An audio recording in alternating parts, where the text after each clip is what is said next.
The Alliance of Minds. Part 1. The fog hung thick over London in the autumn of 1891, swirling through gaslit streets like whispered secrets. In a quiet corner of the Diogenes Club, two men sat across from each other, men who should have been enemies, yet circumstances had conspired to bring them together in the most unlikely of partnerships. Sherlock Holmes, the world's first and only consulting detective, had made his debut in the pages of A Study in Scarlet just 4 years earlier. His methods were revolutionary, using deduction, forensic science, and logical reasoning to solve cases that baffled Scotland Yard. Across from him sat Professor James Moriarty, a man of equal brilliance, described by Holmes himself as the Napoleon of crime.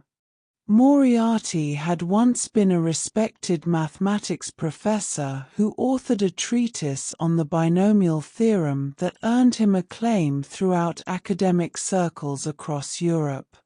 "You understand the stakes," Holmes said quietly, his fingers steepled beneath his chin in his characteristic pose of deep concentration.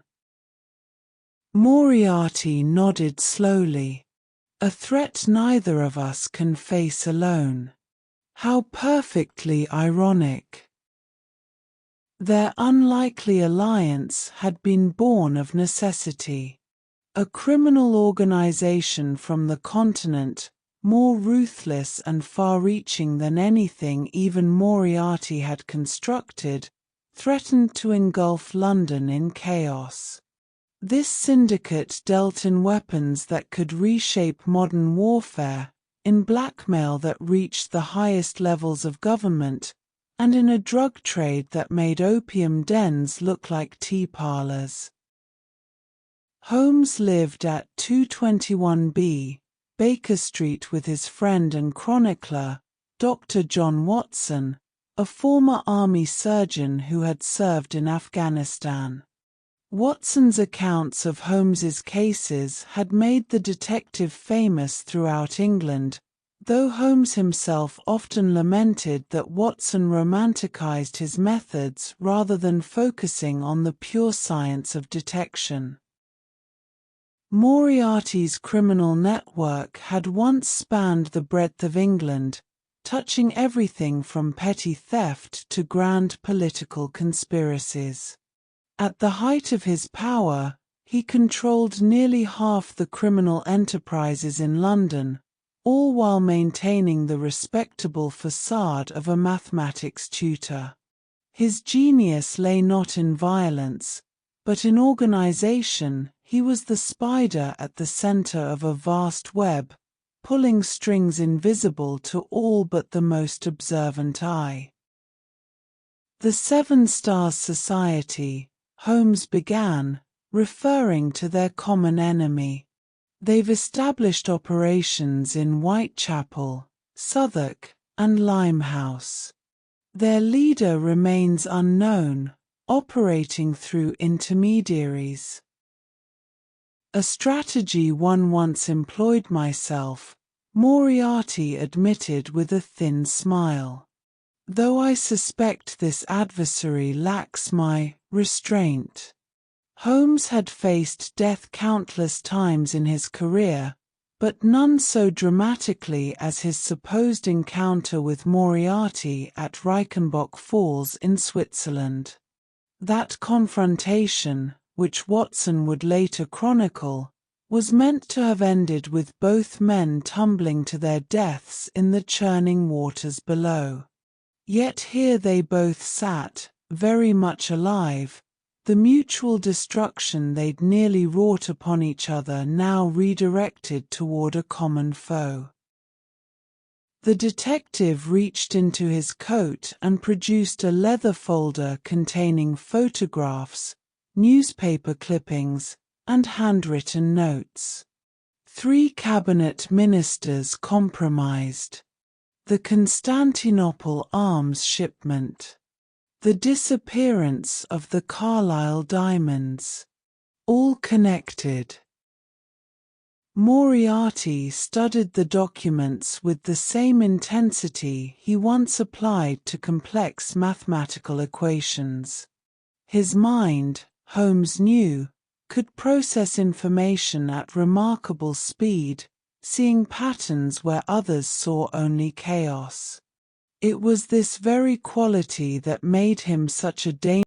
Then we proceed with the advantages they don't expect, Moriarty said. You with your methods of detection, and I with my understanding of criminal psychology and network operations. They will expect either law enforcement or rival criminals. They won't anticipate both working in concert.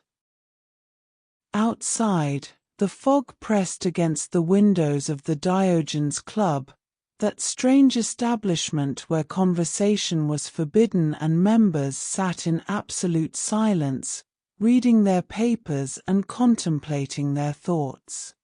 It seemed fitting that this conspiracy should be born here, in whispers, in the space between order and chaos. Holmes allowed himself the briefest of smiles. Then let us begin, Professor. We have a rather unique advantage. We understand each other's methods because we've studied them extensively. You know how I think, I know how you operate. Our enemies have no such insight. Indeed, Moriarty replied, rising from his chair with serpentine grace. Shall we say tomorrow evening? I believe I have information about their Limehouse operation that might interest you. Nothing illegal in how I acquired it, of course. Of course, Holmes echoed, though both men knew the truth was far more complicated. As Moriarty departed into the fog-shrouded London night, Holmes remained seated, considering the strange path that had led to this moment. Throughout his career, he had relied on his methods: observation, deduction, forensic analysis, and an encyclopedic knowledge of everything from tobacco ash to newspaper typography.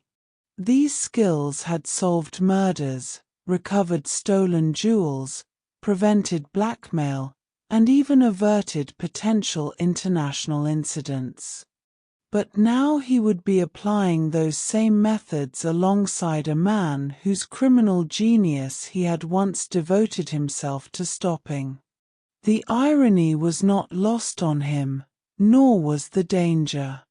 Trusting Moriarty was like trusting a cobra. One might use it against a rival serpent, but the fangs remained deadly nonetheless. Yet the Seven Stars Society represented something darker than even Moriarty at his worst. They killed without hesitation, corrupted without mercy, and their reach extended into corners of society that should have been beyond the touch of organized crime. If Holmes was honest with himself, and he prided himself on brutal honesty, conventional methods stood little chance of dismantling such an organization in time to prevent catastrophe. The detective finally rose and walked to the window, gazing out at the obscured city. Somewhere in that fog, Watson would be waiting for him at Baker Street, probably dozing in his chair by the fire.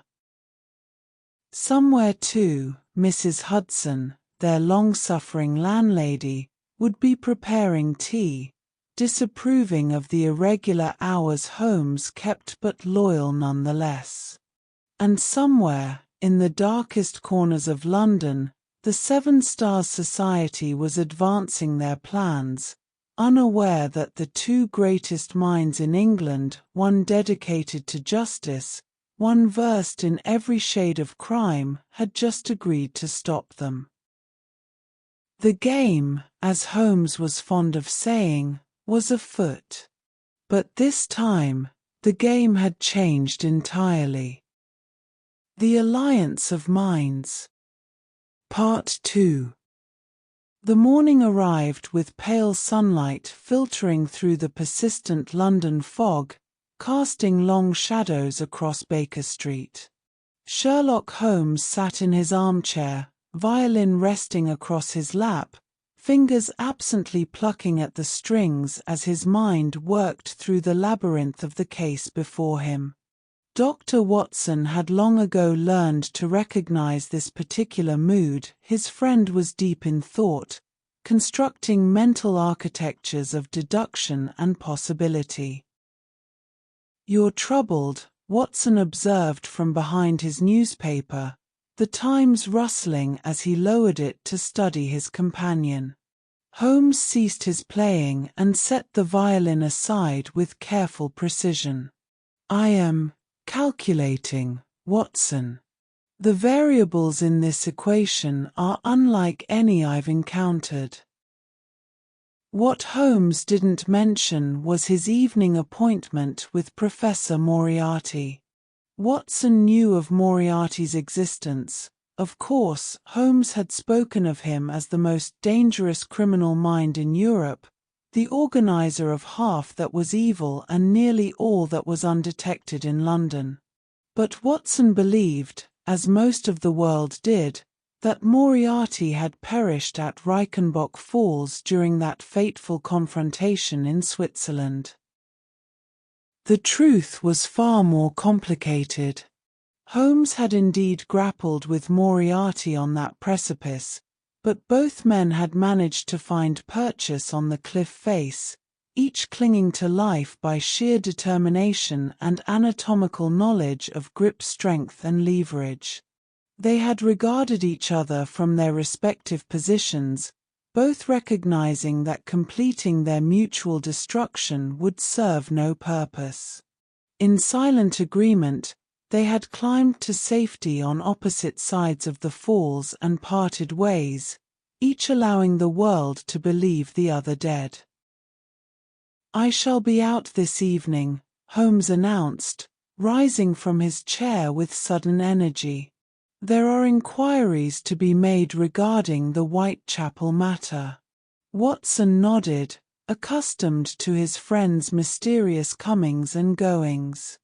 He returned to his newspaper, where an article detailed another mysterious disappearance in the East End, a shipping merchant who had vanished without trace, leaving behind a family and a business in disarray.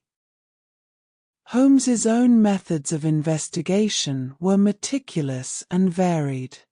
He maintained an extensive reference system, filing away newspaper clippings, criminal records, and observations in what he called his commonplace books. His knowledge was both broad and peculiarly specialized. He knew nothing of literature or philosophy, claimed no knowledge of the Copernican theory, yet could identify 140 different varieties of tobacco ash and had written monographs on the tracing of footsteps and the influence of trade on the form of the hand. That evening, as arranged, Holmes made his way through the darkening streets to an abandoned warehouse near the Thames. The location had been Moriarty's choosing, neutral ground, inaccessible to prying eyes, with multiple exits should either party require a hasty departure. Trust, Holmes reflected, was not a commodity in abundant supply between them. Moriarty emerged from the shadows with unnerving quietness, his tall, thin frame draped in a dark coat that seemed to absorb what little light penetrated the warehouse windows. His face, Holmes noted with professional interest, bore the characteristic intellectual features, the domed forehead, the deep-set eyes that held a peculiar reptilian quality, and the perpetual forward thrust of his head that gave him the appearance of peering into the distance even in close conversation. "Mr. Holmes," Moriarty greeted him with icy courtesy. "Punctual as always. I do appreciate precision in all things. Professor, I trust you've brought something of substance." Moriarty produced a small notebook from his coat, its pages covered in complex mathematical notations and coded observations. Before his descent into criminality, Moriarty had been celebrated for his intellectual achievements. He had begun his academic career at a provincial university at the remarkably young age of 21, where his mathematical prowess quickly earned him a reputation. His paper on the dynamics of asteroids had been so brilliant, so far ahead of contemporary understanding, that it had secured him a prestigious mathematical chair at one of England's finest universities. The Seven Stars Society operates on a cellular structure, Moriarty explained, his long fingers tracing patterns in the air as he spoke. Each cell operates independently, connected only through a central coordination mechanism that I have yet to identify. It's remarkably efficient, more sophisticated than my own organization ever was. Holmes studied the notebook with keen interest. "You sound almost admiring. You're the meticulous planner, Mr. Holmes." "Very well. I'll arrange for blueprints of the building. I have a contact in the municipal planning office who owes me certain favors. Shall we reconvene in 3 days with our respective findings?" Holmes agreed, and the two men parted once more, each disappearing into different corners of the London night. As Holmes walked back toward Baker Street, his mind turned over the paradox of his situation. He was working with a criminal to fight criminals, using illegal methods to pursue legal justice, trusting a man he knew to be fundamentally untrustworthy. Yet there was an undeniable excitement to it all. Holmes had always thrived on intellectual challenge, on problems that pushed his deductive powers to their limits. His mind required constant stimulation. Without it, he fell into dark moods that Watson worried about, sometimes turning to cocaine to provide the mental excitement that mundane existence lacked. A 7% solution, Holmes called it, though Watson continually urged him to abandon the dangerous habit. This case, however, provided stimulation enough. Here was a puzzle of extraordinary complexity, an adversary of unknown capabilities, and a partner whose brilliant mind operated entirely outside conventional morality. It was, Holmes reflected, rather like playing chess against oneself, both sides of the board equally matched, both striving toward the same goal despite fundamental opposition in their natures. As he approached Baker Street, Holmes could see the familiar glow of lamplight in the windows of 221B. Watson would be there, probably smoking his pipe and working on his notes, chronicling their adventures in that romanticized style that so frustrated Holmes's desire for scientific precision yet undeniably captured the public imagination. Holmes paused before entering, taking a moment to observe his own home from the street, a habit of his, this external observation of the familiar. From this vantage point, he could see Watson's shadow moving across the window, could deduce from the angle and movement that his friend was indeed writing, probably with a glass of whiskey at his elbow. Inside that room was safety, friendship, and the comfortable routine of his legitimate detective work. But outside, in the fog-shrouded city, lay a different kind of challenge, one that would test not just his intellect but his very principles. The alliance of minds had begun in earnest now, and there would be no turning back until the Seven Stars Society was exposed and destroyed. Whatever the cost to his conscience, whatever the risk to his reputation, Holmes had committed himself to this course. He climbed the familiar 17 steps to his lodgings, already composing the careful half-truths he would tell Watson about his evening's activities. The game continued, and the stakes grew higher with each passing day.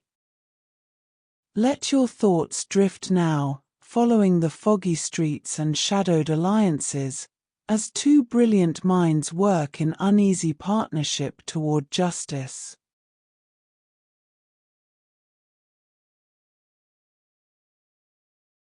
I admire efficiency and intelligence wherever I find it, Mr. Holmes.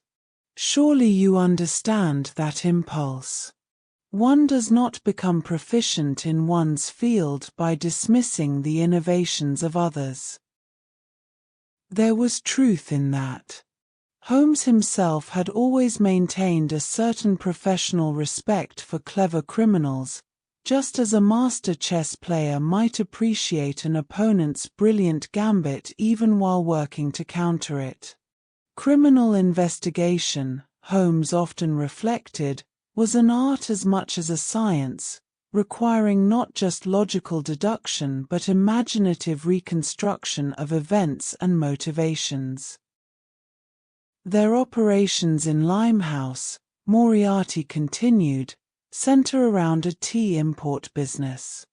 But the tea shipments, or at least some of them, contain materials far more valuable and dangerous. Weapons components, chemical compounds, documents of state importance. You've confirmed this. I've had it confirmed.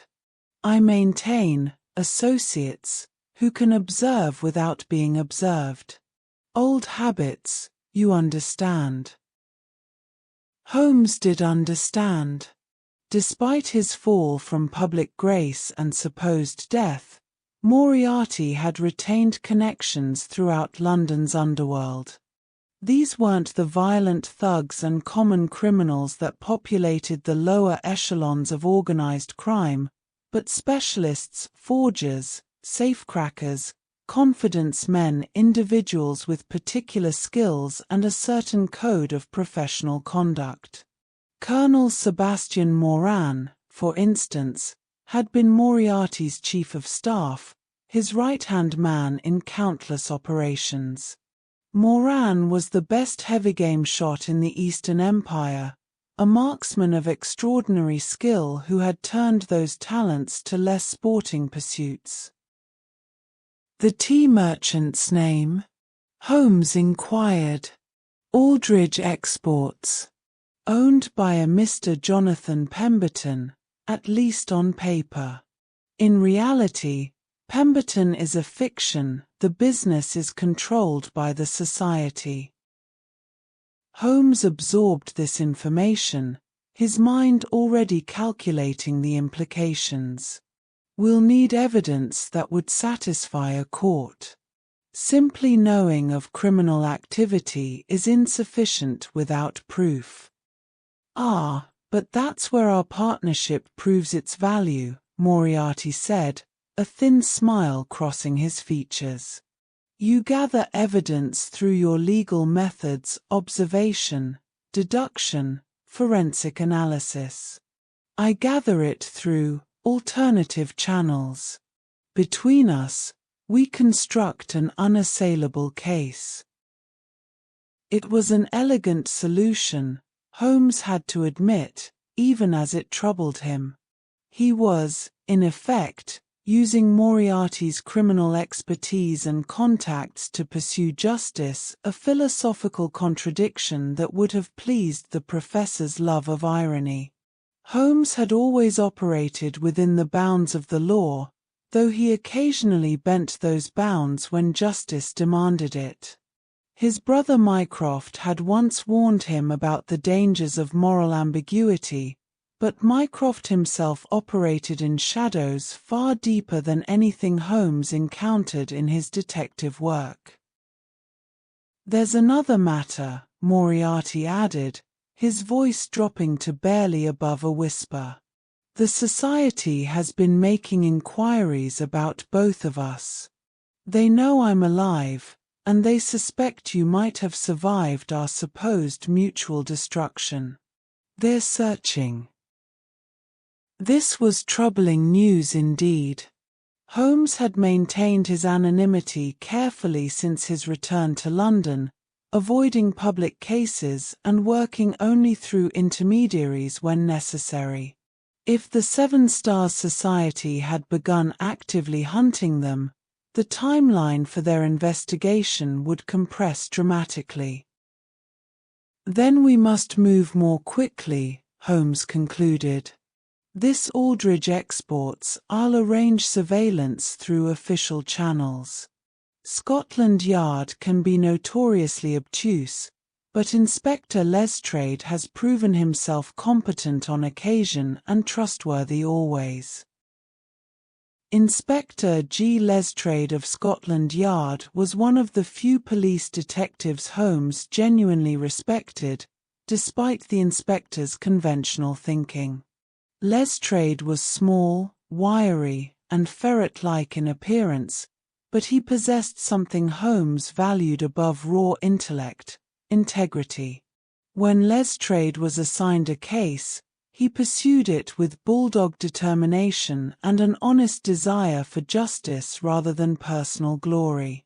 He had consulted with Holmes on dozens of cases over the years and had learned to trust the detective's peculiar methods even when they seemed to defy common sense. "Coordinate with your inspector," Moriarty agreed. "I'll have my associates track the incoming shipments and identify the distribution network. We'll need to map the entire operation before we strike. Remove one tentacle and the creature simply grows another. We must identify the head."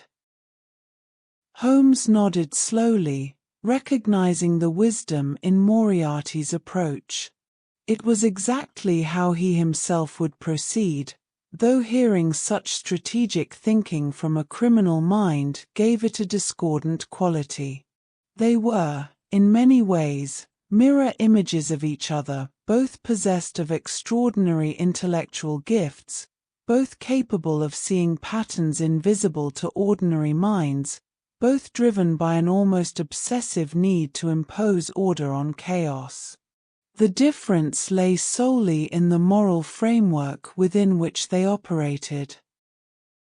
"There's a shipment arriving Thursday next," Moriarty continued. "According to my information, it will contain more than tea.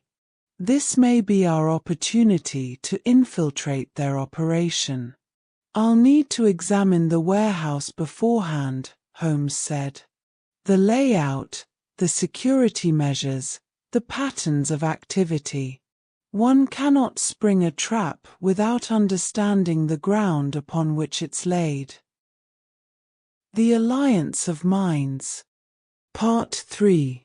3 days passed in careful preparation and meticulous investigation.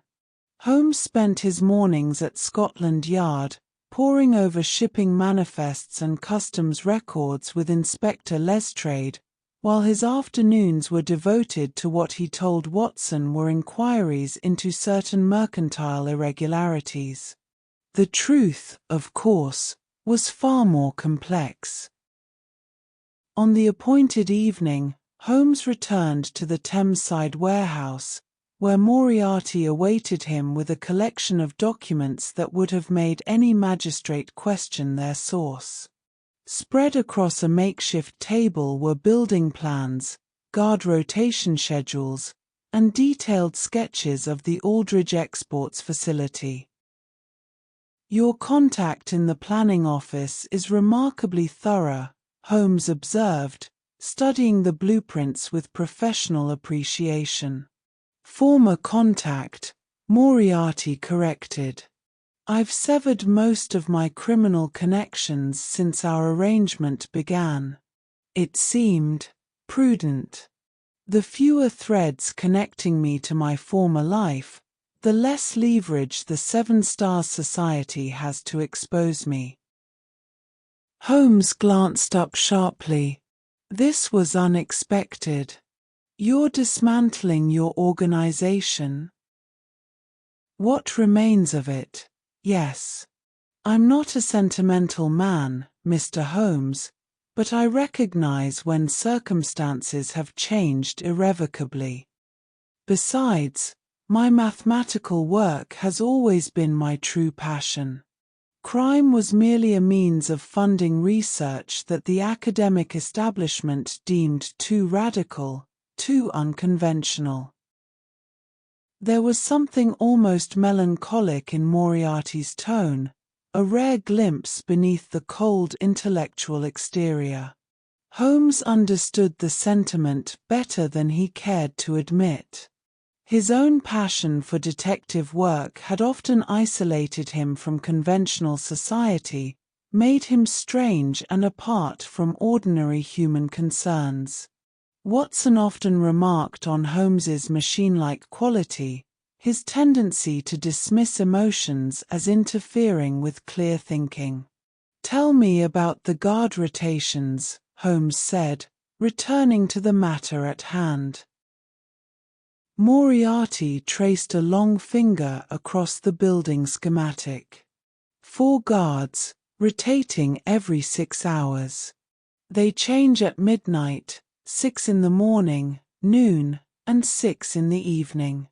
The midnight changeover is the vulnerable point, approximately 4 minutes when the outgoing and incoming shifts overlap but security is least vigilant. 4 minutes, Holmes mused. Barely sufficient for entry, examination, and exit. We'll need to be extraordinarily precise. Moriarty's eyebrow arched slightly. I assumed you'd prefer to conduct such operations alone or with your faithful Watson. Watson is a former military man, steady under fire and completely trustworthy, Holmes replied. But this particular operation requires someone with knowledge of criminal methodology and the ability to recognize evidence of sophisticated wrongdoing at a glance. Your expertise, Professor, however distasteful I find its origin, is uniquely suited to this task. Moriarty inclined his head in acknowledgement. How remarkably pragmatic of you, Mr. Holmes. There may be hope for our partnership yet. Holmes's investigative methods had been honed over years of practice and study.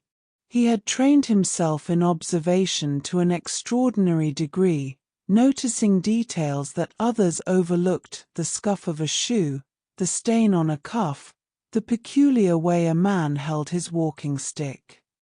From such minute observations, he could deduce entire life histories. His monograph upon the distinction between the ashes of the various tobaccos had become a reference work among European police forces, though Holmes himself considered it merely a practical compilation of useful data. The shipment arrives Thursday at 11 in the evening, Moriarty continued. Unloaded by midnight, stored in the warehouse by past. We enter during the subsequent guard change, 12:04 precisely. You're certain of the timing? I've had the facility observed for the past week. My associate maintained surveillance from the building opposite, documenting every movement, every delivery, every irregularity. The pattern is consistent. Holmes appreciated this level of thoroughness. It reminded him of his own methods, though he preferred to conduct surveillance personally rather than through intermediaries. There was simply no substitute for direct observation. The human eye, trained and attentive, could capture nuances that no second-hand report could convey. Then Thursday it is, Holmes agreed. We'll need appropriate attire, dock workers, I think. Nothing conspicuous. And we'll require tools for accessing secured areas without leaving evidence of forced entry. Moriarty smiled thinly. I believe I can provide appropriate implements. Lockpicking was never my personal specialty, but I've employed several experts in that particular art over the years. The tools they used were of the finest quality. The two men spent the next hour reviewing every detail of their plan, anticipating complications, establishing contingencies. Holmes found himself grudgingly impressed by Moriarty's strategic thinking. The professor approached criminal enterprise with the same rigorous methodology that Holmes applied to crime solving. Each was, in his own way, a scientist of human behavior and social systems. As they concluded their planning session, Moriarty paused, his reptilian gaze fixed on Holmes with unusual intensity. May I ask you something, Mr. Holmes? A question of purely intellectual curiosity. You may ask. I make no promises about answering. Do you find this collaboration disturbing? Working alongside someone whose methods and morality you've devoted your career to opposing?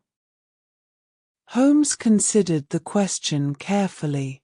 Moriarty deserved honesty, if only because dishonesty between them would be transparent and counterproductive. I find it paradoxical, he admitted. Rather like a physician consulting with a disease in order to better understand how to cure it. Unsettling, certainly, but also illuminating. An apt metaphor, Moriarty replied, and perhaps not entirely flattering to me, though I accept its accuracy. We are, after all, products of the same intellectual evolution, both of us capable of seeing beyond the obvious, both cursed with minds that operate at a different speed than ordinary humanity. The only real difference is the direction we've chosen. The only difference is everything, Professor, Holmes countered. Direction determines destination. A train traveling east and one traveling west may be identical in every other respect, but they arrive at fundamentally different places. Philosophically sound, Moriarty conceded. Yet here we are, two trains on converging tracks, at least temporarily. Tell me, what will you do when this case concludes? Attempt to bring me to justice? It was a fair question, one Holmes had deliberately avoided confronting. I suppose that depends on what justice looks like by then. If you've truly dismantled your criminal organization, if you've ceased illegal activities, if you've harmed no one in the course of our investigation, then perhaps justice is already served. How remarkably lenient of you. Not lenient, practical. The law is an instrument of order, not vengeance. If you pose no further threat to society, prosecuting you serves no purpose beyond satisfying an abstract principle of punishment. I'm a detective, Professor, not a judge. My role is to establish truth and capture criminals, not to determine ultimate moral accounting. Moriarty studied him for a long moment. You're a more complex man than your reputation suggests, Mr. Holmes. Your published adventures, Watson's narratives, portray you as rather more mechanical. A thinking machine, untroubled by moral ambiguity. Watson writes entertainments, not dissertations on epistemology and ethics, Holmes replied dryly. He emphasizes drama over accuracy, which is why the public adores his stories while I find them perpetually frustrating. He once described one of our cases as an adventure, when in fact it was primarily a matter of analyzing soil samples and railway timetables. Holmes's relationship with Watson was perhaps the most important in his life, though he rarely expressed such sentiments aloud. Dr. John H. Watson had served as an army surgeon with the 5th Northumberland Fusiliers, stationed in Afghanistan where he'd been wounded at the Battle of Maiwand. A Giselle bullet had shattered his shoulder, or was it his leg? Watson's accounts varied, possibly due to multiple injuries or simply the fallible nature of memory and storytelling. Regardless, Watson had returned to London invalided out of the service, where a mutual acquaintance had introduced him to Holmes at a time when the detective was seeking someone to share lodgings. Their partnership had begun practically, two men sharing expenses, but had evolved into something deeper, a friendship that provided Holmes with something he hadn't realized he lacked.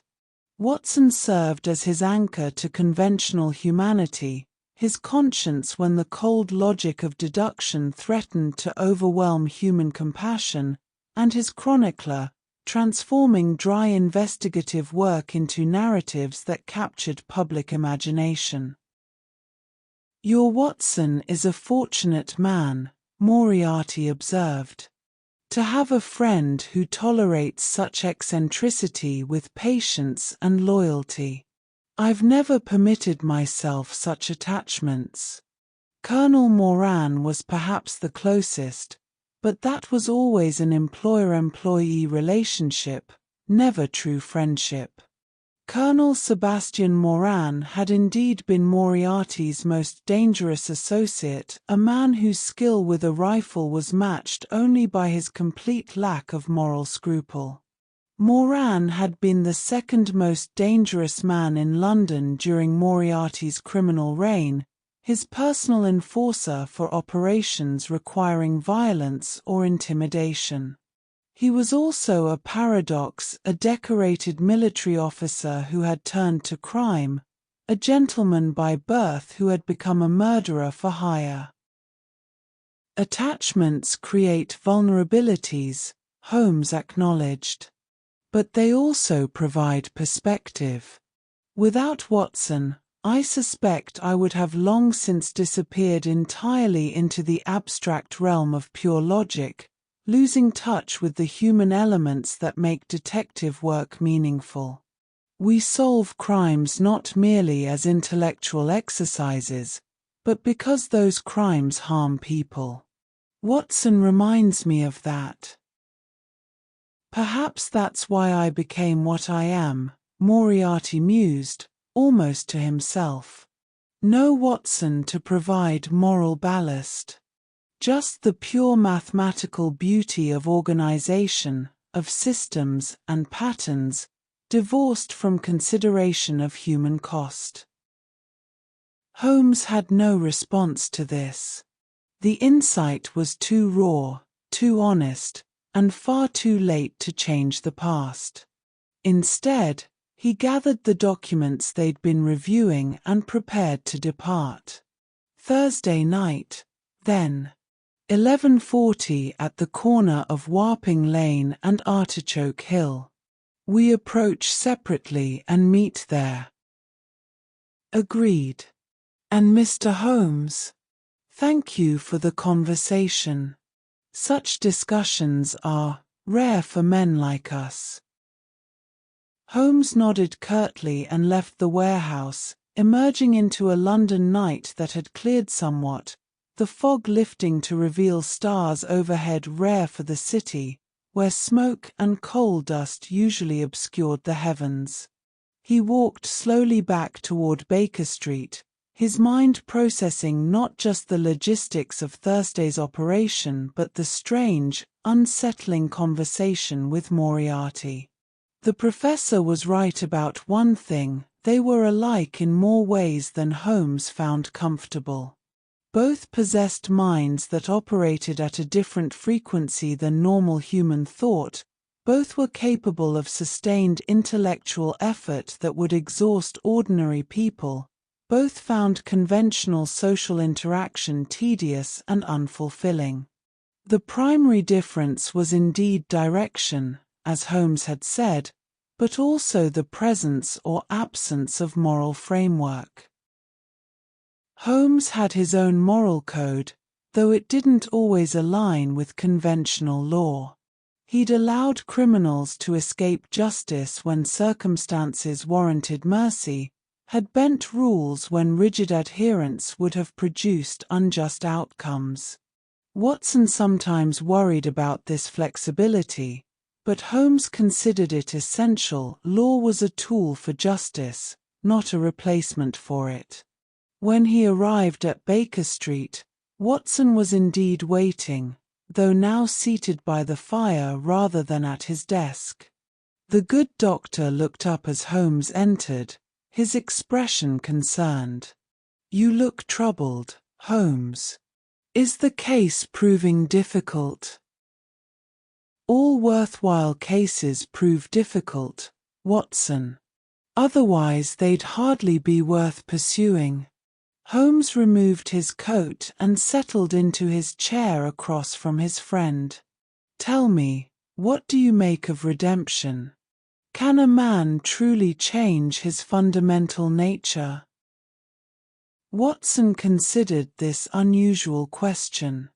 "I believe any man can change, Holmes, if he genuinely wishes to and has proper support and reason." "Why do you ask?" "Merely philosophical speculation.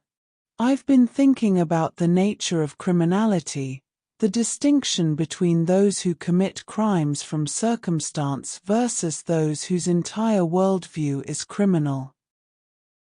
"Ah, well, that's rather beyond my expertise," Watson admitted. "Though I'd say the second category seems less likely to reform.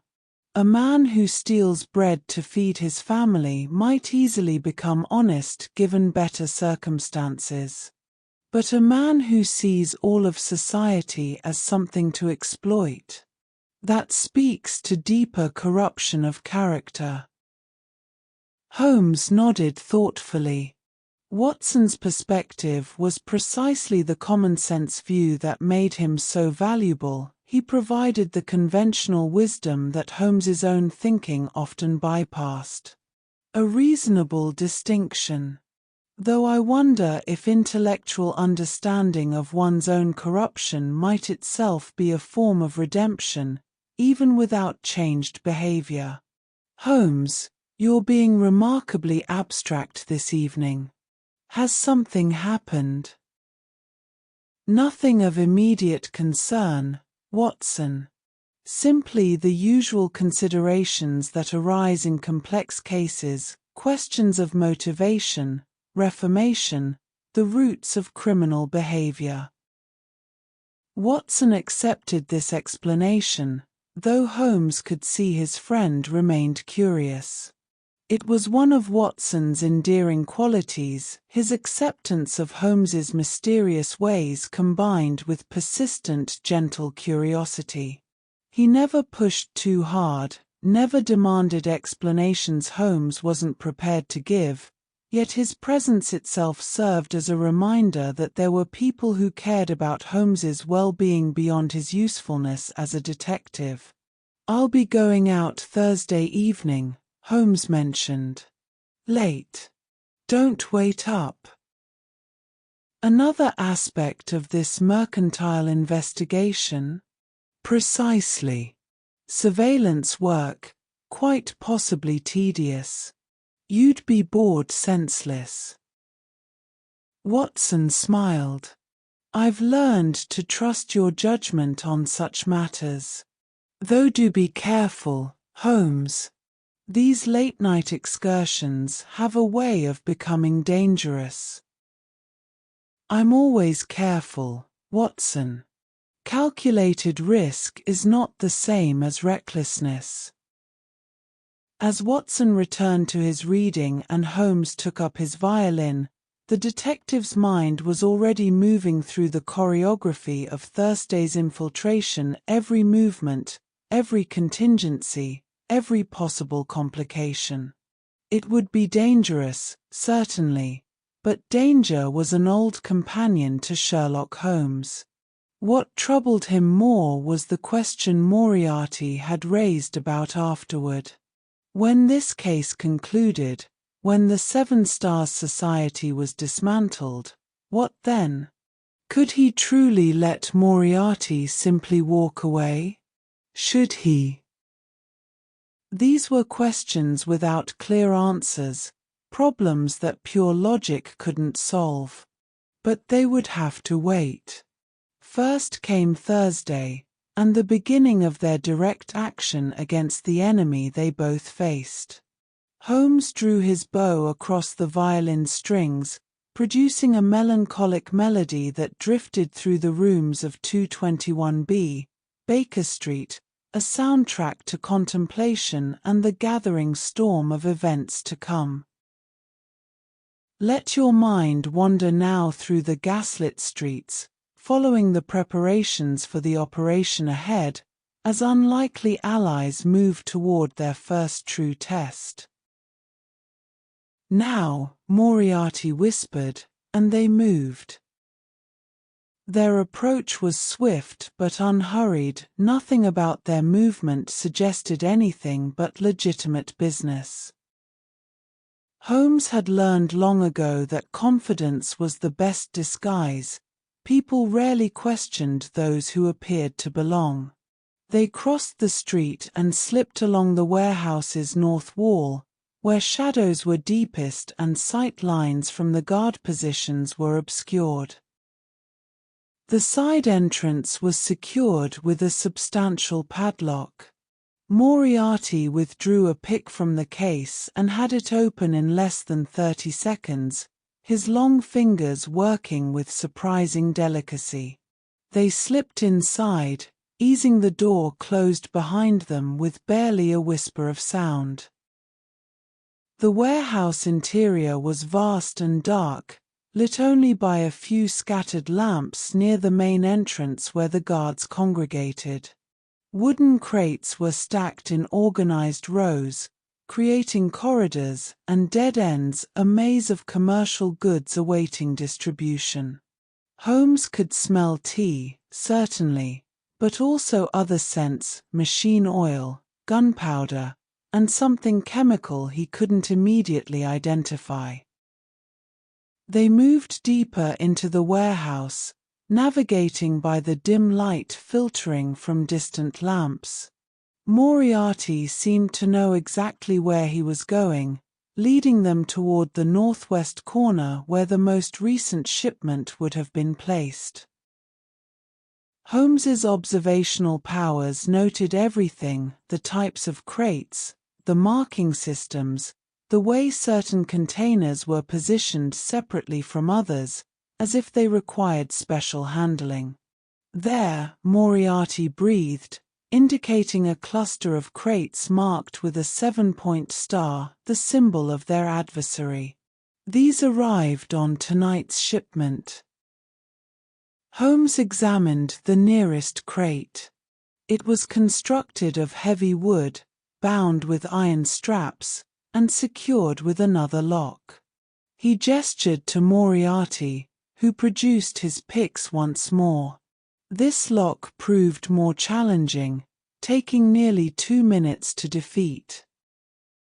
Every second felt extended, heightened by the knowledge that guards patrolled somewhere in the darkness around them. The lock finally clicked open. Holmes carefully removed the hasp and lifted the crate's lid, peering inside. What he saw confirmed their worst suspicions. Weapons.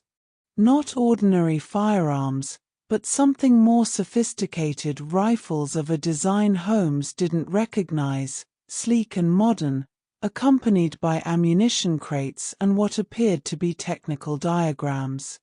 He carefully extracted one of the documents, holding it near a sliver of light to examine the text. It was in German, detailing specifications for a rapid-fire mechanism that shouldn't exist, at least not in production form. Extraordinary, Holmes murmured. These weapons are years ahead of current military technology. If the Seven Stars Society is importing these, they're arming themselves for something far beyond ordinary criminal enterprise. Or arming others, Moriarty suggested darkly. These could destabilize governments, shift the balance of power in colonial conflicts, enable revolutions, or suppress them depending on who purchases them. Holmes carefully replaced the document and closed the crate, his mind racing through implications. The Baker Street Irregulars, his network of street children who served as eyes and ears throughout London, had reported increased activity around several government buildings in recent weeks.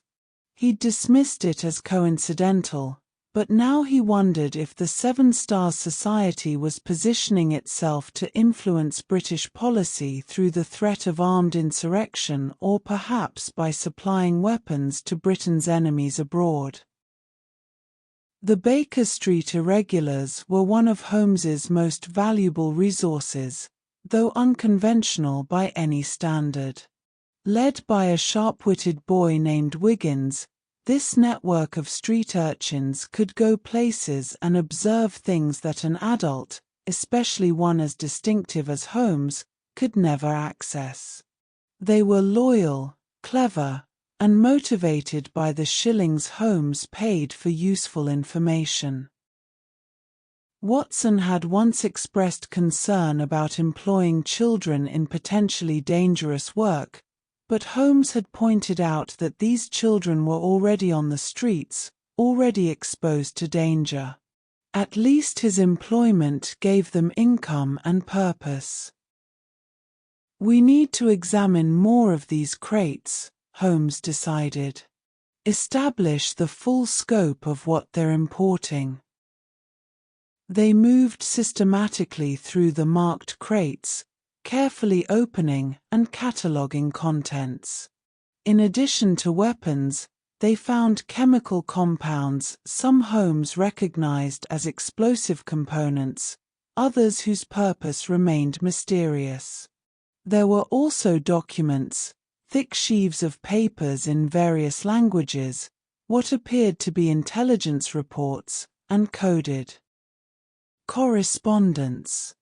Holmes photographed several documents using a compact camera he'd brought for this purpose, another of his investigative tools, the modern technology of photography proving invaluable for evidence preservation. The photographic process was still relatively new, having been refined significantly in recent decades, but Holmes had recognized its potential immediately. He'd even written a brief monograph on the use of photography in criminal investigation, though it had yet to find a publisher willing to print such a specialized work. Mr. Holmes, Moriarty's voice carried a warning edge. Holmes looked up to see light approaching, a guard on patrol, lamp in hand, moving down their aisle.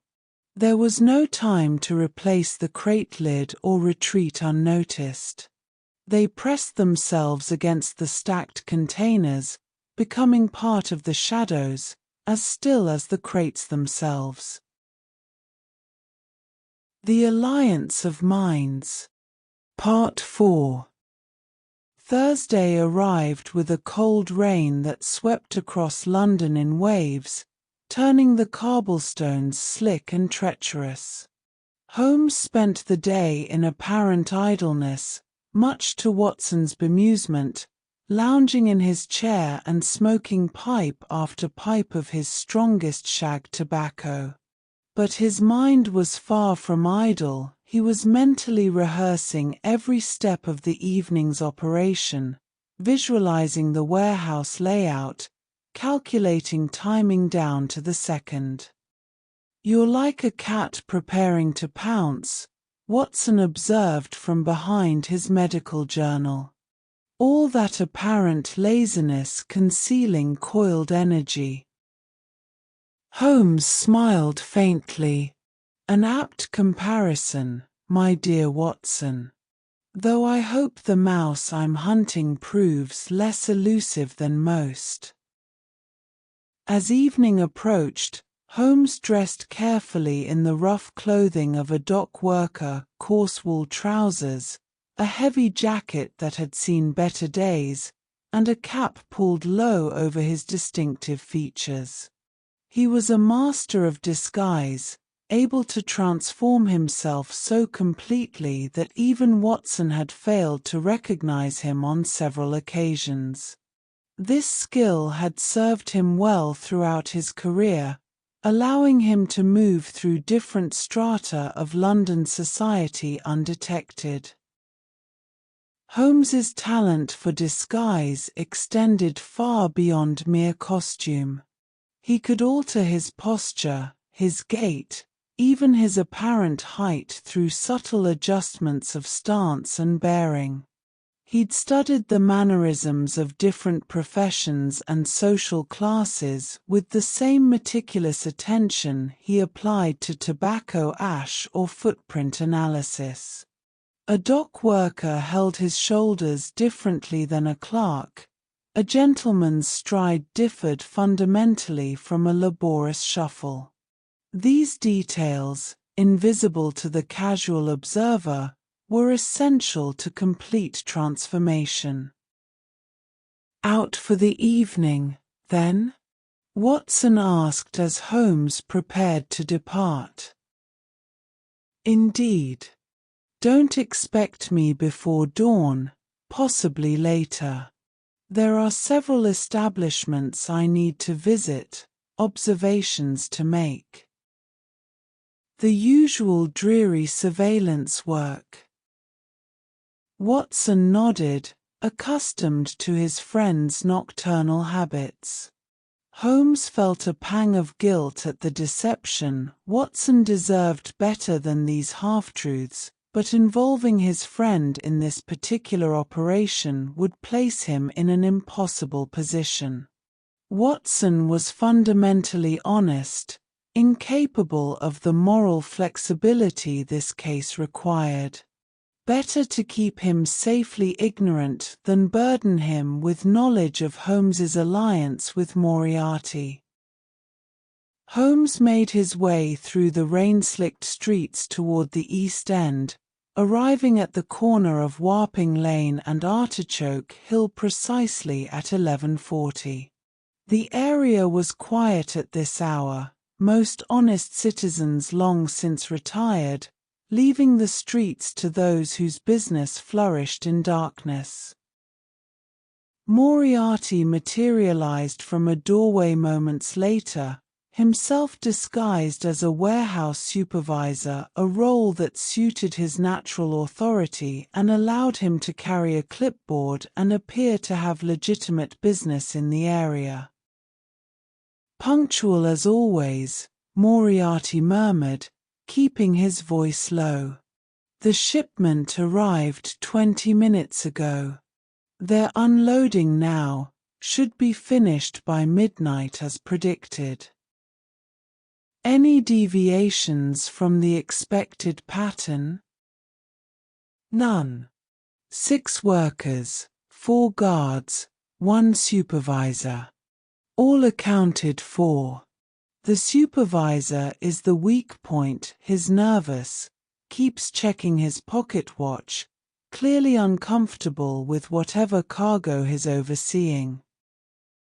Holmes nodded. A nervous man made mistakes, overlooked details. This could work in their favor. The tools. Moriarty produced a small leather case from beneath his coat. Inside were lock picks of remarkable quality, each one precisely crafted for specific types of mechanism. Holmes examined them with professional appreciation. These were not the crude instruments used by common burglars, but specialized tools created by someone who understood locks as complex mechanical puzzles. My former associate, the one I mentioned, was quite particular about his equipment, Moriarty explained. These picks can open everything from a simple padlock to a Chubb detector lock without leaving traces. The Chubb detector lock was considered one of the most secure mechanisms available, designed to reveal any tampering attempt. The fact that Moriarty's associate could defeat such security without detection spoke to extraordinary skill. Holmes filed this information away. If they survived this evening, he might need to investigate which master locksmith had been providing services to London's criminal element.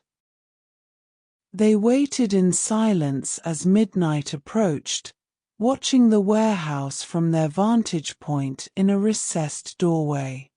Holmes observed everything: the patterns of movement, the positioning of guards, the location of lamps and shadows. His mind catalogued each detail automatically, building a three-dimensional model of the space and its occupants. At precisely 12:01, the night shift guards arrived. Holmes could see them approaching from the west, two men walking with the deliberate casualness of those who performed this routine regularly. The day shift guards would be inside, preparing to depart, creating exactly the window of opportunity Moriarty had predicted. The guard passed within feet of them, so close Holmes could hear the man's breathing, smell the tobacco on his clothes. The guard paused, lamp raised, seeming to sense something amiss. Holmes's hand moved slowly to his pocket, where he carried a revolver. He preferred not to use violence, but he would if discovery became inevitable. Seconds stretched like hours. The guard's lamp beam played across the crates, illuminating but not quite revealing their hiding spot. Finally, apparently satisfied that nothing was wrong, the guard continued his patrol, the lamplight receding into the warehouse depths. Holmes released a breath he hadn't realized he'd been holding. Too close. We should extract what we've gathered and withdraw. Agreed. We've confirmed the weapons, obtained documentary evidence. Anything more risks? A shout echoed through the warehouse. Then another. The sound of running feet.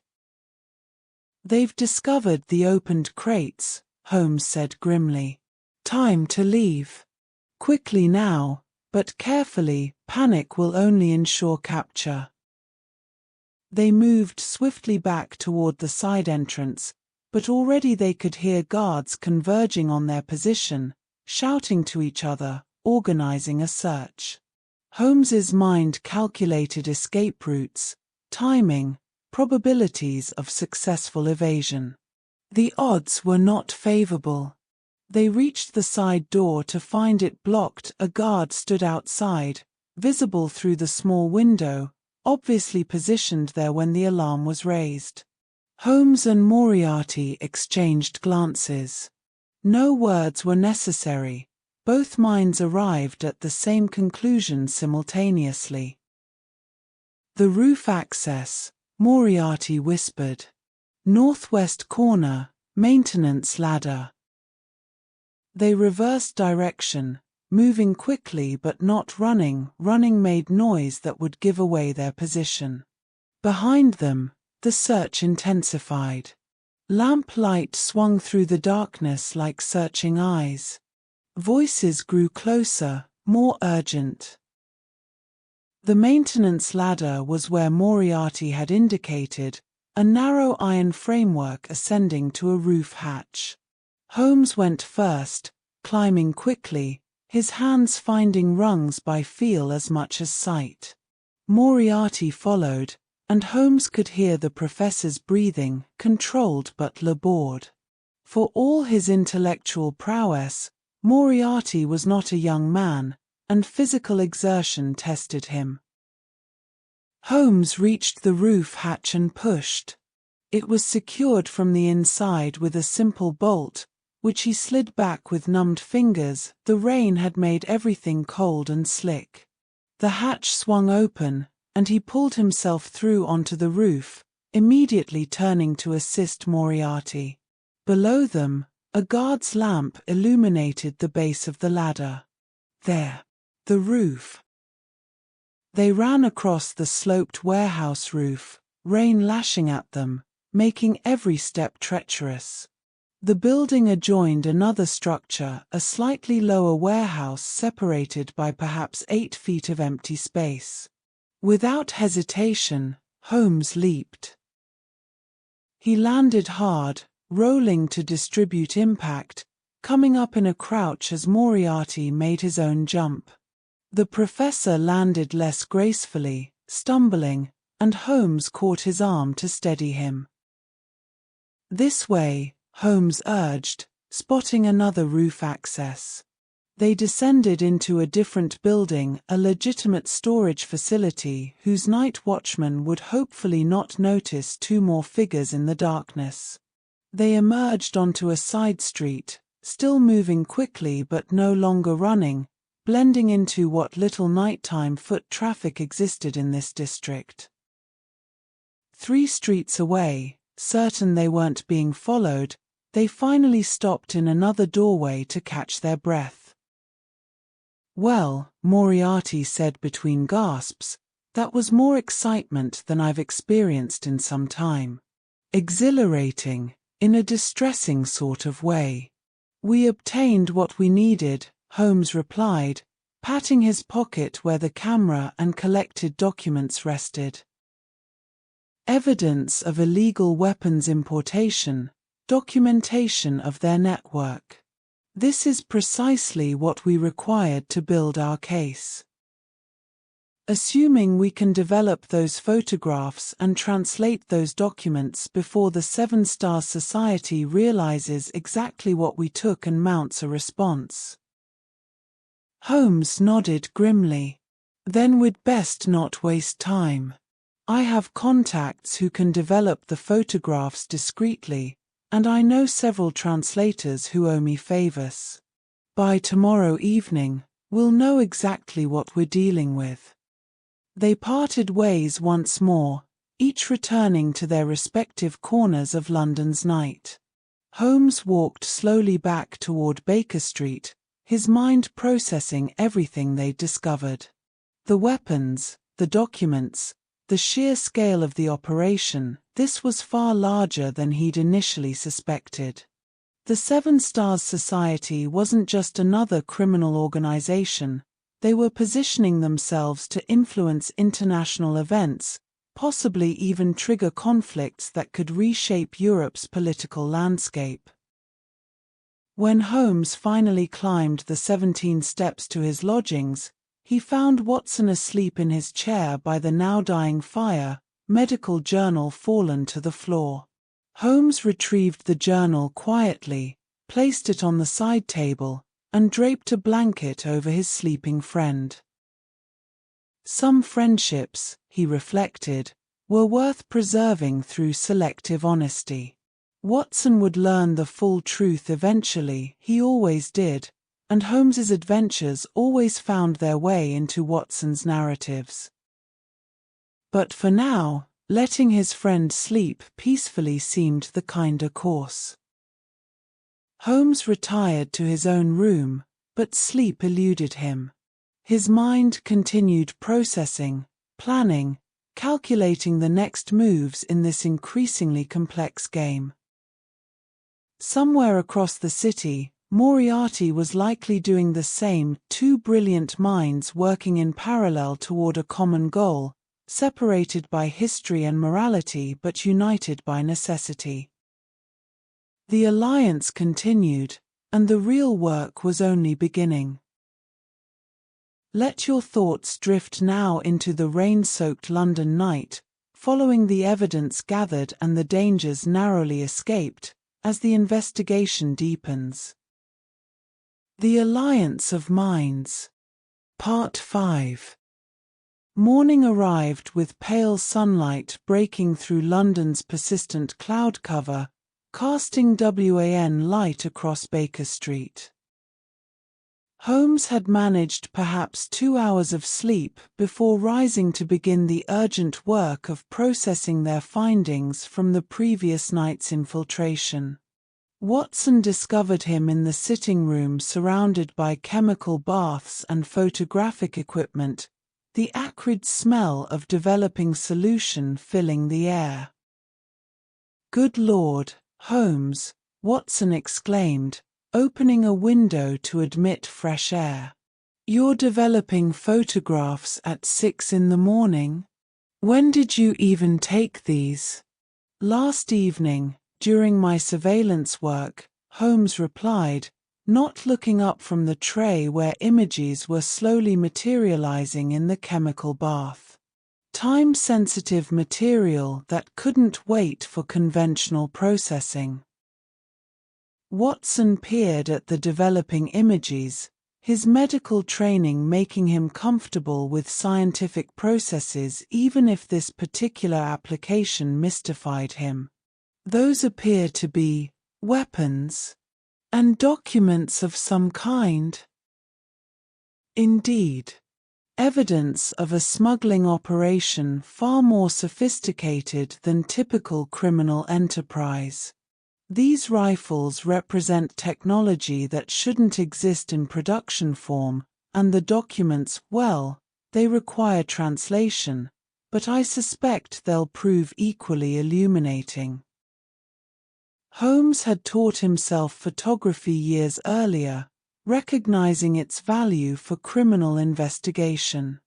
The process required precision and patience. The collodion wet plate process was finicky, requiring careful timing and exact chemical mixtures. More recently, he'd adopted the newer gelatin dry plate method, which allowed for faster exposure times and greater convenience, though the developing process remained essentially similar. Each photograph had to be carefully fixed and washed to prevent deterioration, a process that couldn't be rushed without risking the evidence itself.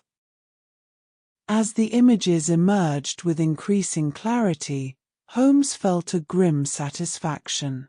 Here was proof of the weapons cache, clear documentation of the 7-point star marking, and several pages of correspondence that, once translated, would reveal the scope of the Seven Stars Society's operations.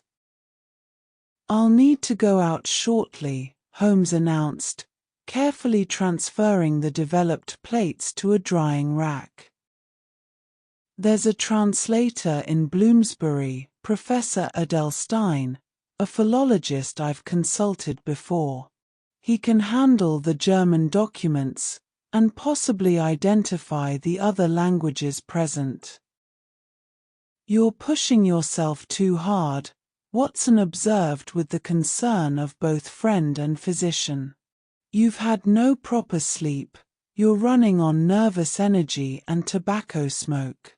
At least take breakfast before you charge off." Holmes was about to dismiss this suggestion when his stomach reminded him that Watson had a point. "Very well.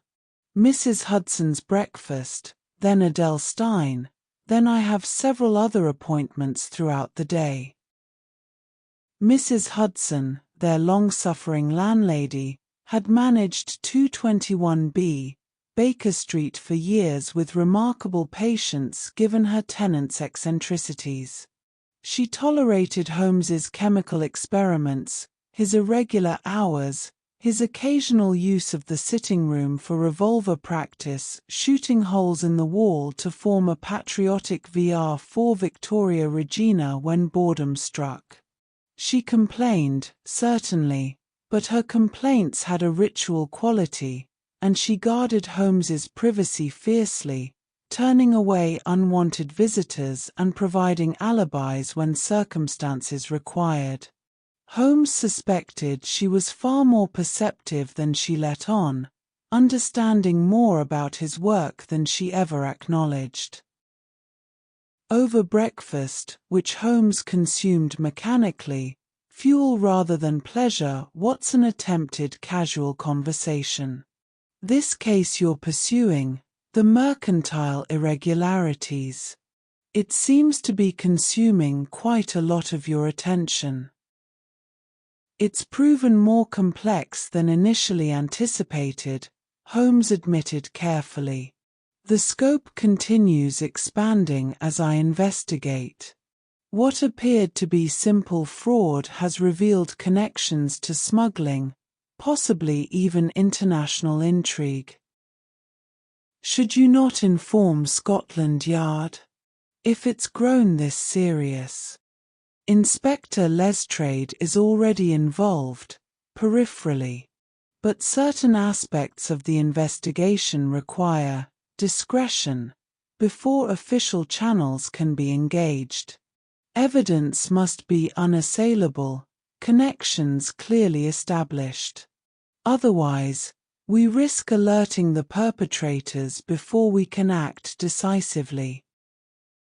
This was all true, as far as it went, though Holmes omitted the rather significant detail of Moriarty's involvement. Watson would understand eventually, or Holmes hoped he would. The doctor had proven remarkably flexible in his moral reasoning when circumstances warranted, though his fundamental decency remained unshakable.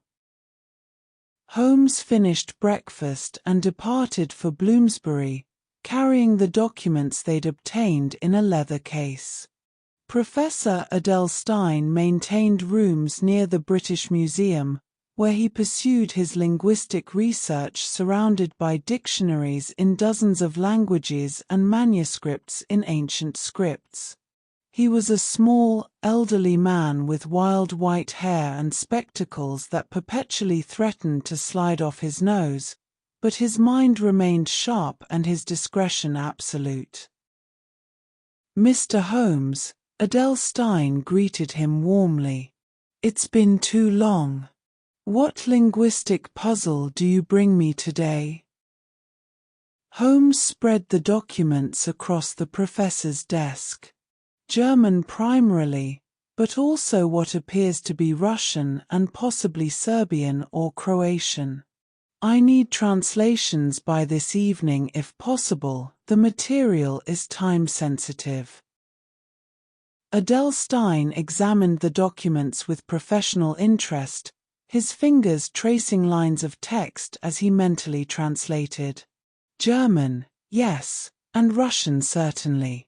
This third one is Serbian. Technical specifications, correspondence, shipping manifests. Mr. Holmes, these appear to be military documents. Should I be concerned about their provenance? They're evidence in a criminal investigation, Holmes assured him. Completely legal to possess and translate. But I would appreciate your discretion regarding their contents. Of course, of course. My work for you has always been confidential. Let me see. This German document discusses a recoil-operated firing mechanism, quite advanced. The Russian correspondence mentions deliveries to various ports: Odessa, Sevastopol, Constantinople. The Serbian document appears to be an intelligence report on political instabilities in the Balkans. Holmes listened intently. The pieces were assembling into a disturbing picture. The Seven Stars Society wasn't just smuggling weapons, they were actively destabilizing regions to create markets for those weapons. Political instability meant governments needed arms, rebel groups sought firepower, and organizations like the Society profited from the chaos. "I'll need complete translations of everything," Holmes said. "Price is no object, and time is essential. Can you have this ready by 6 this evening?" "For you, Mr. Holmes, I'll make it ready by 5. Bring me more linguistic challenges, my retirement has been dreadfully dull." Holmes left Adele Stein to his work and made his way to Scotland Yard, where Inspector Lestrade was reviewing reports in his cluttered office. The inspector looked up as Holmes entered, his ferret-like features brightening with recognition. "Mr. Holmes, I was hoping you'd call by. We've had some interesting developments regarding those shipping companies you asked me to investigate."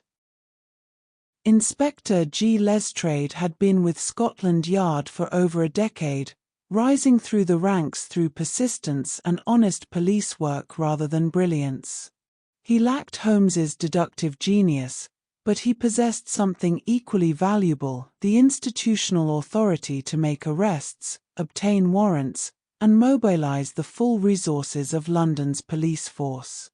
Holmes had worked with him on dozens of cases, and they developed a relationship of mutual respect, though Lestrade still sometimes struggled to follow Holmes's more intuitive leaps of logic.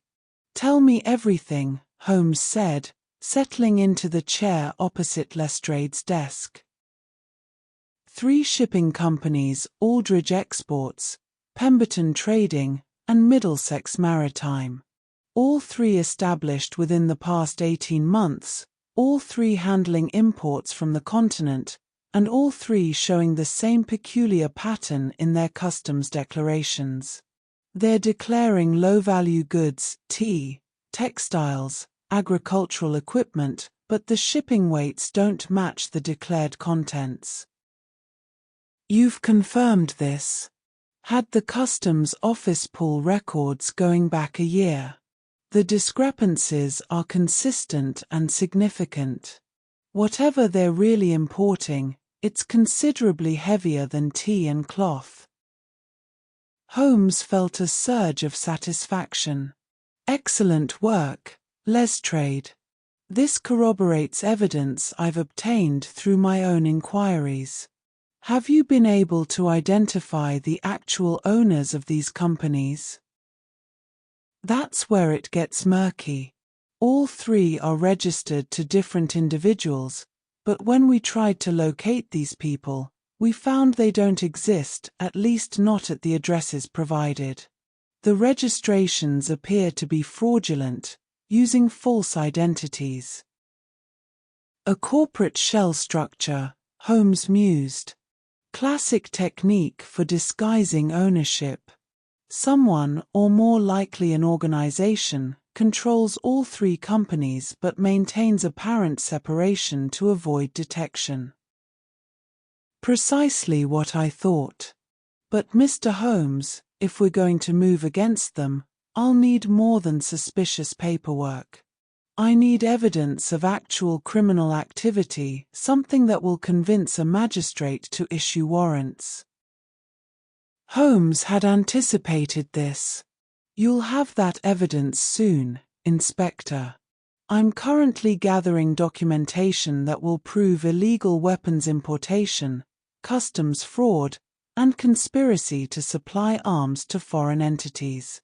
By tomorrow, you'll have everything needed to make arrests and seize their operations." Lestrade's expression grew serious. "Weapons smuggling? Mr. Holmes, that's considerably more serious than commercial fraud. If these people are arming foreign powers or revolutionary groups, we could be looking at charges of treason. Precisely why we must be thorough and precise in our approach.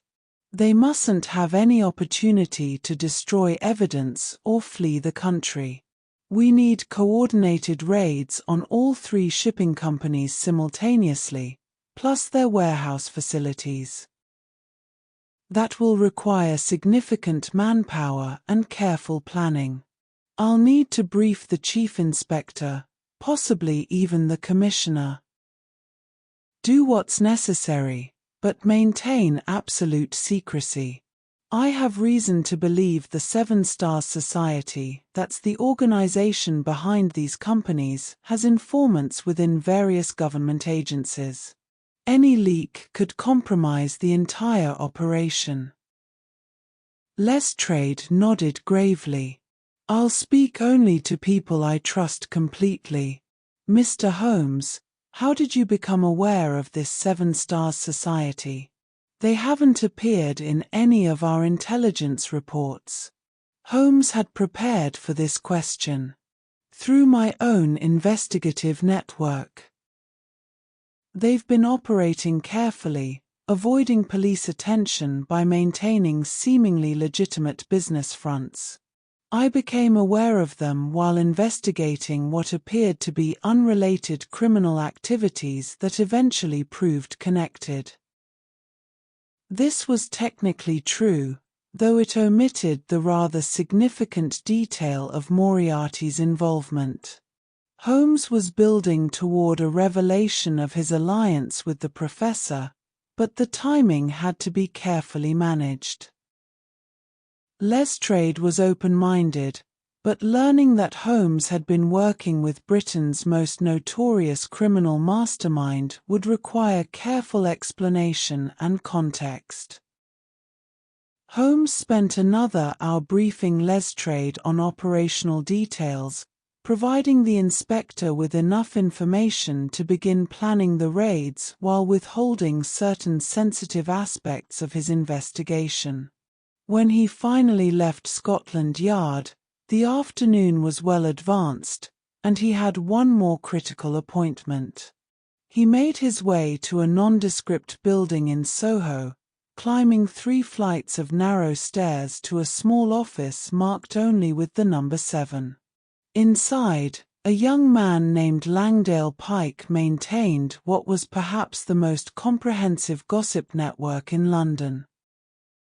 Pike was a curious figure, independently wealthy through inheritance. He spent his time collecting and cataloguing society rumors, political whispers, and scandal. He knew who was having affairs, which businesses were failing, which politicians were being blackmailed, and which aristocrats were secretly bankrupt. Langdale Pike served as a clearinghouse for information that polite society pretended didn't exist. Holmes had cultivated him as a source years ago, recognizing that crime often had social dimensions that conventional investigation missed. Pike's information had proven valuable in cases involving high society, political intrigue, and financial crimes where reputation and hidden relationships played crucial roles. Holmes. Pike greeted him, gesturing to a chair among the stacks of newspapers and correspondence that filled his cramped office. I had a feeling you'd be calling. You're investigating something big. I can always tell when you've got that focused intensity about you. I need information about connections between criminal organizations and legitimate society, Holmes said directly. Specifically, any whispers about a group calling themselves the Seven Stars Society. Pike's expression grew serious. Now that's a name I've heard only in the most careful whispers. Very dangerous people, Holmes. They've been building influence in certain circles, minor aristocrats in financial difficulty, junior government officials with gambling debts, business owners facing bankruptcy. They offer solutions to problems, then leverage those solutions into control. Blackmail. More sophisticated than simple blackmail. They create dependencies. They solve your immediate crisis, then gradually involve you in their operations until you're too compromised to refuse further cooperation. By the time you realize you're trapped, they own you completely. Holmes listened intently. This matched his developing understanding of the society's methods. They operated through coercion and corruption rather than crude violence. Names: Pike. I need specific names of people who've become entangled with them. Pike consulted his extensive notes, flipping through ledgers that contained the secrets of half of London's upper classes. 3 names I'm reasonably certain about: Lord Wetherby, recently returned from abroad with mysterious financial recovery; Sir James Thornton, junior minister at the Exchequer, who suddenly paid off substantial gambling debts; and Marcus Ashford, shipping magnate, whose business was failing until a sudden infusion of capital saved it 18 months ago. Holmes memorized these names, his mind already connecting them to other pieces of the puzzle. Lord Wetherby had diplomatic connections in Eastern Europe. Sir James Thornton had access to sensitive government financial information. Marcus Ashford controlled shipping routes throughout the Mediterranean. Each represented a different type of leverage the society could exploit. One more thing, Pike added quietly.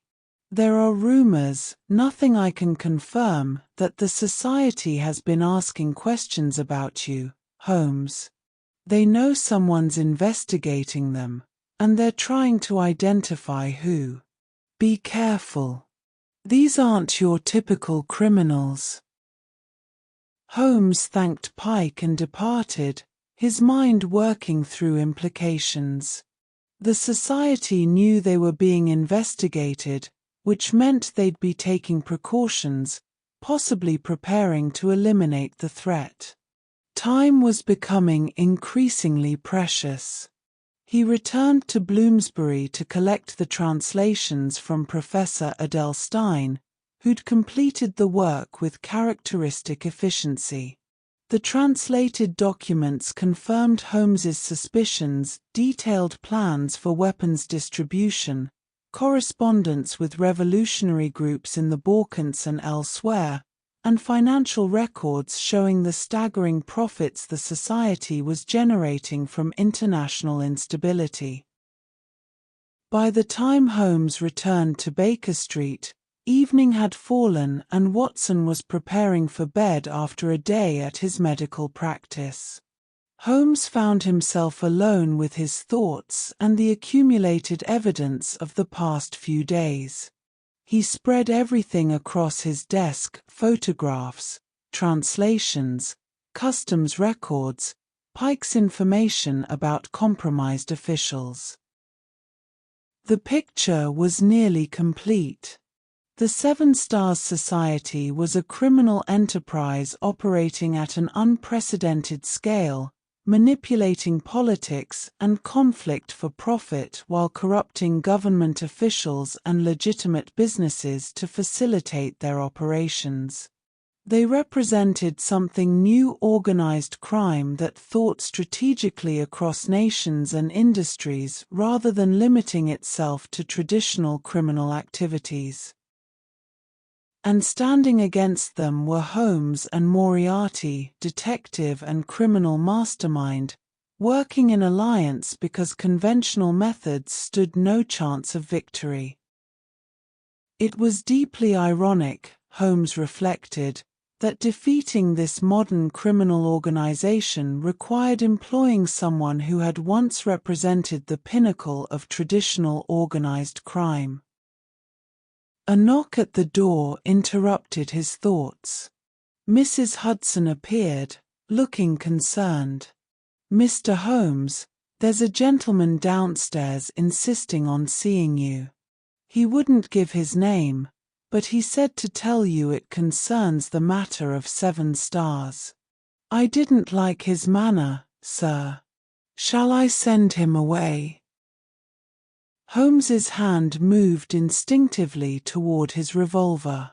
"No, Mrs. Hudson. Show him up, but leave the door ajar and remain within earshot. If you hear any disturbance, summon the police immediately." "Yes, sir," she replied, clearly worried but trusting Holmes's judgment. Moments later, a figure entered, a well-dressed man of middle age, with cold eyes and a politician's smooth manner. He surveyed the room, noting the evidence spread across Holmes's desk, then smiled without warmth. "Mr. Sherlock Holmes, how convenient to find you at home. My employers would very much like to speak with you. They have a proposition that might interest you." Holmes remained seated, projecting calm he didn't entirely feel. "And who, precisely, are your employers?" "I think you know, Mr. Holmes. The question is whether you're wise enough to accept their offer or foolish enough to decline it." The game had entered a new phase, and the stakes had just become considerably more dangerous. Let your mind rest now in the gathering shadows of Baker Street, where threats emerge and alliances are tested, as the investigation reaches a critical juncture. The Alliance of Minds. Part 6. Holmes regarded his unwelcome visitor with the calm appraisal of a naturalist studying a particularly venomous specimen. The man exuded confidence that bordered on arrogance, the self-assurance of someone who believed themselves untouchable. "I make it a practice never to discuss propositions with messengers," Holmes said evenly. "If your employers wish to speak with me, they know where to find me. You may leave." The man's smile widened, though his eyes remained cold. Direct and uncompromising. "They said you would be." "Very well, Mr. Holmes. The proposition is simple: cease your investigation into certain business affairs, and you'll find yourself considerably wealthier. Continue, and you'll find yourself considerably deader. I trust the terms are clear?" "Perfectly clear, and perfectly declined. Good evening." For a moment, the visitor's composure cracked, revealing something darker beneath the polished exterior. "You're making a grave mistake, Detective. The 7 Stars Society has resources you cannot comprehend and reach you cannot escape. This was your opportunity for a peaceful resolution." "I've faced threats before," Holmes replied. "They've proven universally unsuccessful. Mrs. Hudson will show you out." The man departed with a final threatening glance, leaving Holmes alone with his thoughts and the certain knowledge that events were accelerating. The society wouldn't have sent an emissary unless they felt genuinely threatened by his investigation. That desperation could make them either more cautious or more reckless. Holmes suspected the latter. He immediately penned a note and summoned one of the Baker Street irregulars. Young Wiggins appeared within minutes, as always. The Baker Street irregulars could move through London faster than any telegram, disappearing into the urban landscape like wraiths. "Wiggins, take this message to the address written here. Wait for a reply, and be extraordinarily careful. Watch for anyone following you, take indirect routes, and if you sense any danger whatsoever, abandon the message and return immediately. Wiggins nodded seriously, recognizing the urgency in Holmes's tone. The boy was perhaps 14, sharp-witted and street-smart, with an uncanny ability to blend into crowds and navigate London's most dangerous neighborhoods. He'd proven invaluable on numerous cases, and Holmes paid him well enough that Wiggins had begun saving money, dreaming of eventually opening his own business. The note was for Moriarty, brief and urgent, society aware of investigation. Sent messenger with threats. Suggest we accelerate timeline. Meet usual location, midnight. As Wiggins vanished into the London night, Holmes turned his attention to preparing. If the society was moving against him, they might also target Moriarty, assuming they'd discovered his involvement. The alliance needed to strike before their enemies could organize an effective response. Watson emerged from his bedroom, drawn by the voices he'd heard. "Holmes, was someone here? I thought I heard threatening tones." "A messenger, nothing more. Though his message contained threats, you're quite correct." Holmes saw no point in complete deception. Watson deserved some warning of potential danger. "The case I've been pursuing has attracted unwanted attention from those I'm investigating. It may be wise for you to spend a few days at your club or perhaps with your brother." Watson's expression hardened in a way Holmes recognized from their shared adventures. "Absolutely not. If there's danger, my place is here. I didn't serve in Afghanistan to abandon my post at the first sign of trouble." Dr. John Watson had indeed shown remarkable courage throughout their friendship. His military service had forged him into someone who faced danger with steady nerves and quick thinking. At the Battle of Maiwand in Afghanistan, Watson had served with distinction despite the British forces suffering a devastating defeat at the hands of Ayub Khan's Afghan warriors. He'd been wounded. Accounts varied on whether the injury was to his shoulder or leg, possibly both, and his orderly, Murray, had thrown him across a packhorse and carried him to safety, saving his life. Very well, Holmes conceded, knowing argument would be futile. "Then we should prepare for the possibility of unwanted visitors. Check your revolver, ensure it's loaded. We may need to defend ourselves before this night is through." Watson retrieved his old service revolver, an Adams Mark III that had served him well in Afghanistan and on several of their more dangerous cases. Holmes himself carried a smaller pistol, preferring precision to stopping power, though he hoped violence wouldn't be necessary. His methods relied on intellect and deduction, not firearms, but he was pragmatic enough to recognize that some adversaries responded only to force. The hours until midnight passed with agonizing slowness. Holmes attempted to occupy himself with chemical experiments. He maintained a corner of the sitting room as a makeshift laboratory, complete with Bunsen burner, test tubes, and various reagents.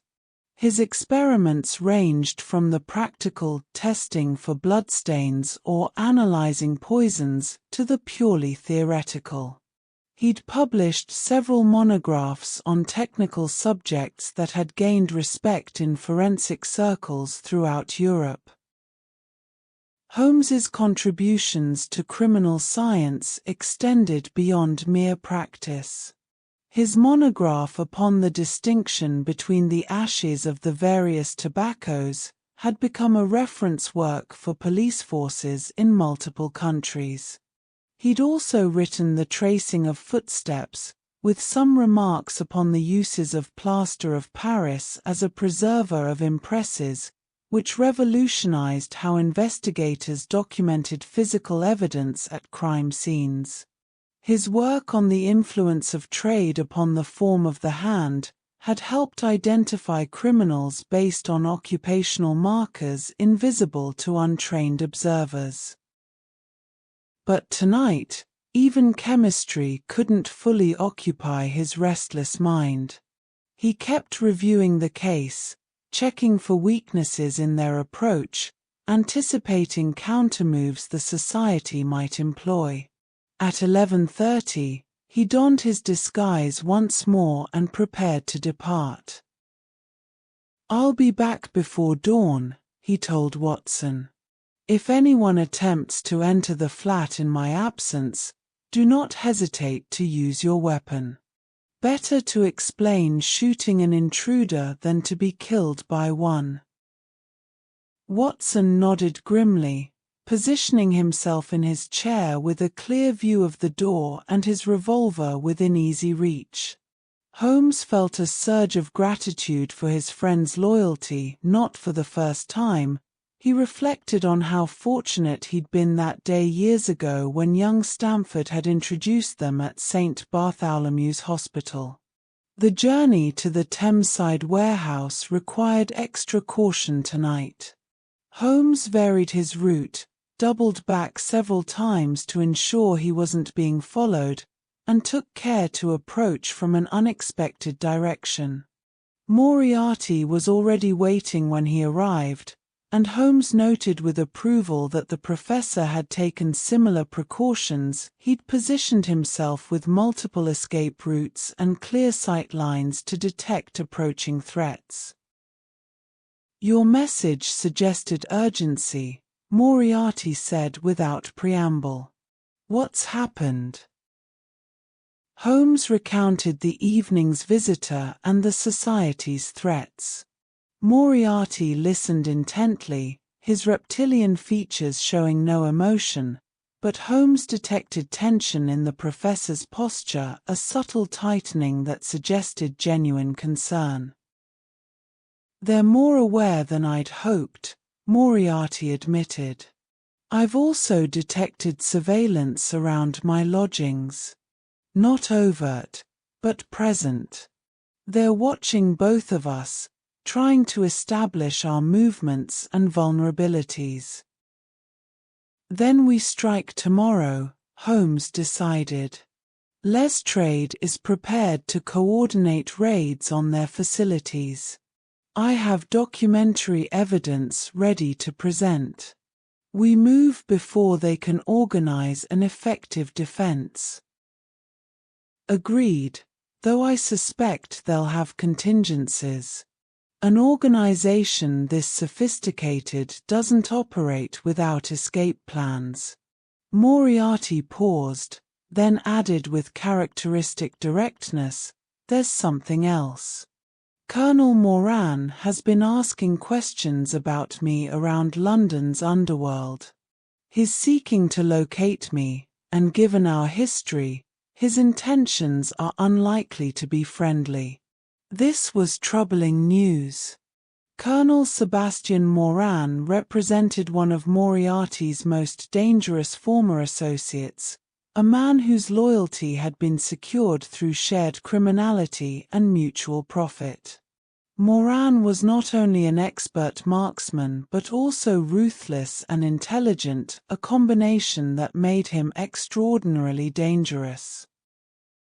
His service in India had earned him military honors before his descent into criminality, and his hunting expeditions had made him famous throughout the British Empire. Moran had served in the Indian Army with distinction, earning recognition for his marksmanship and courage under fire. His book Heavy Game of the Western Himalayas had become a standard reference among big game hunters, detailing his exploits hunting tigers, wild buffalo, and other dangerous prey throughout India and the surrounding regions. But beneath the respectable veneer of military service and sporting achievement lay a man capable of murder without hesitation or remorse. If Moran is actively hunting you, Holmes said carefully, he may also be working for the Seven Stars Society. Your former associate would have knowledge of your methods, your habits, your likely movements. They couldn't ask for a better weapon to use against you. The irony is not lost on me, Moriarty replied dryly. The tool I once wielded now turned against me. Though I should note that Moran's expertise, while formidable, is not infallible. I know his methods as well as he knows mine. Holmes considered the tactical implications. We should assume the society will attempt to eliminate both of us before the raids can occur. Moran for you, perhaps hired assassins for me. We need to be extraordinarily careful over the next 24 hours. I have a proposal, Moriarty said. Rather than remaining in our respective lodgings where we're vulnerable and predictable, we should relocate to somewhere unexpected. Somewhere we can defend if necessary and from which we can coordinate the final stages of our operation.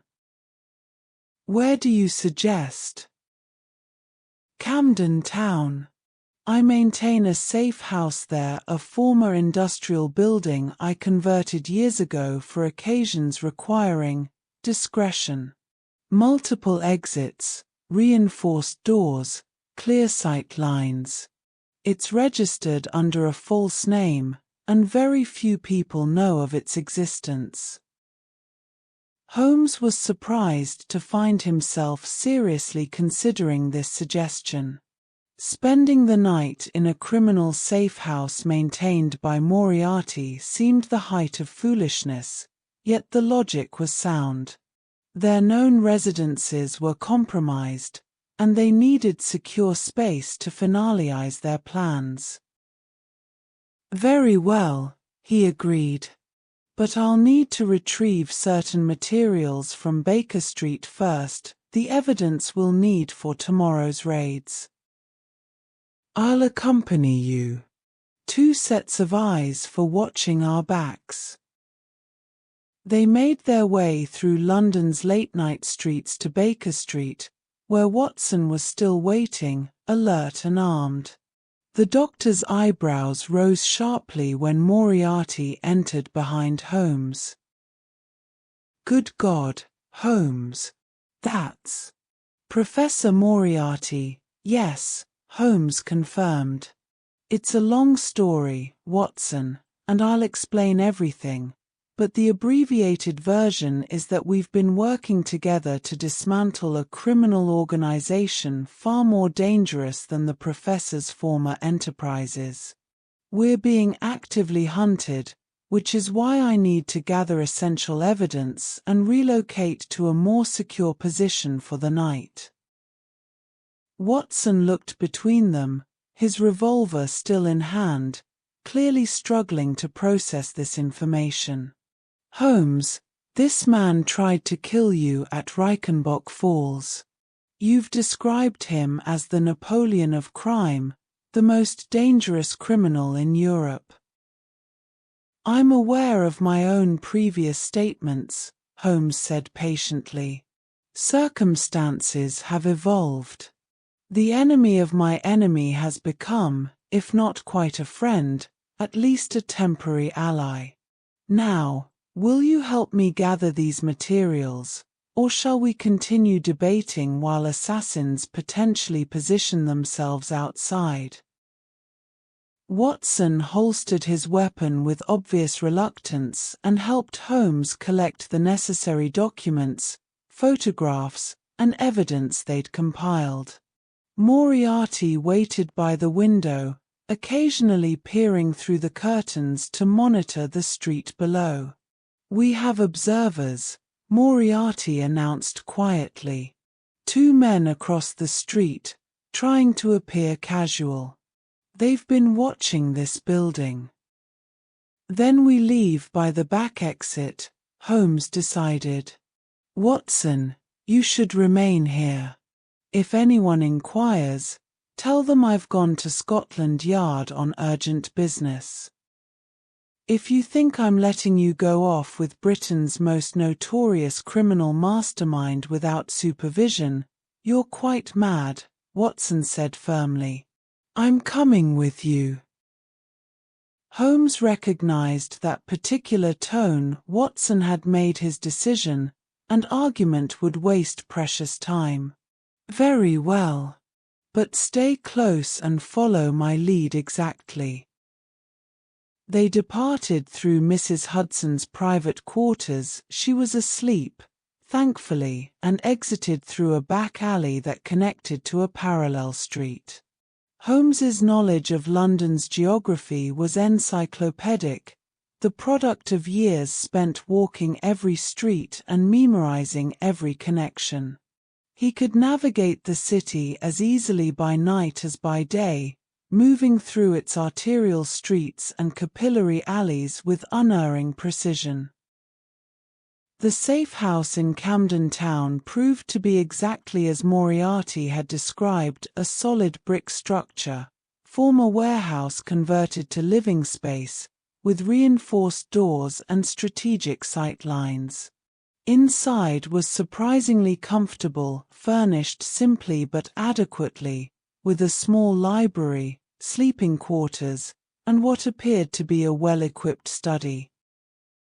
I used this for planning complex operations, Moriarty explained, noting Holmes's appraising look. It required peace and privacy, away from the daily management of criminal enterprise. I did some of my best mathematical work here, actually. Watson positioned himself by a window overlooking the street, still processing the surreal situation of taking refuge in a criminal safe house. Holmes spread their evidence across a large table and began organizing it for presentation to Lestrade and ultimately to the courts.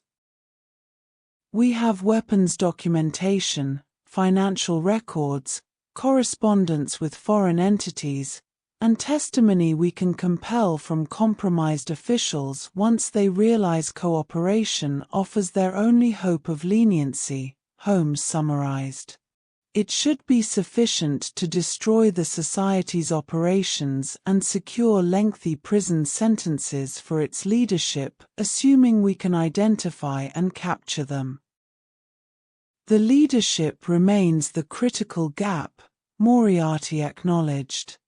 I've been attempting to identify the central authority for weeks without success. They're extraordinarily careful, perhaps learning from my own mistakes about visible command structures. Holmes's mind worried at this problem like a dog with a bone. Who could command such an organization? It would require someone with international connections, significant financial resources, understanding of both criminal networks and legitimate business, and the intelligence to avoid detection. The profile suggested someone established, probably with a respectable public facade. The compromised officials Pike identified, Holmes said suddenly. Lord Wetherby, Sir James Thornton, Marcus Ashford. What if one of them isn't a victim but actually part of the leadership? The Society creates an appearance of blackmail and control, but certain individuals are willing participants, using their legitimate positions to facilitate operations. Moriarty's eyes gleamed with appreciation. Elegant. Hide in plain sight as an apparent victim while actually directing operations. Which one? Ashford, Holmes decided. The shipping magnate. His business recovery came exactly 18 months ago, precisely when the 3 shell companies were established. He controls the logistics that make weapons smuggling possible. His Mediterranean routes provide access to the Balkans where the society has been most active. And his legitimate business offers perfect cover for criminal operations. We should verify this before making accusations, Moriarty cautioned. But the logic is compelling. If Ashford is indeed leadership, capturing him would effectively decapitate the organization. Holmes nodded, his mind already planning. Tomorrow's raids would target the operational facilities, but they needed to move against Ashford specifically, with evidence sufficient to ensure he couldn't escape through legal maneuvering or political connections. The 3 unlikely companions spent the remaining night hours refining their plans, with Watson gradually accepting the bizarre alliance through sheer exposure to its practical necessity.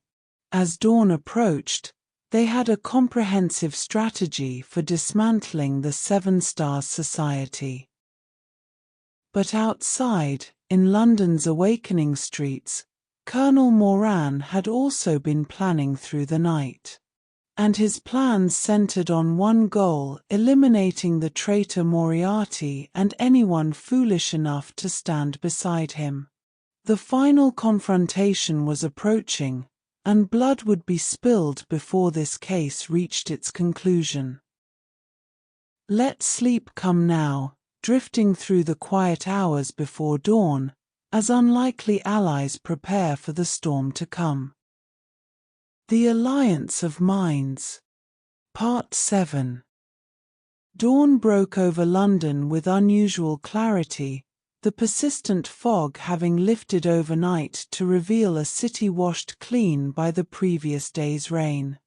In the Camden Town safe house, Holmes stood by the window watching the streets below while Moriarty reviewed their compiled evidence one final time. Watson had dozed fitfully in a chair, his military training allowing him to sleep in uncomfortable conditions, though his hand never strayed far from his revolver. "We should move within the hour," Holmes announced.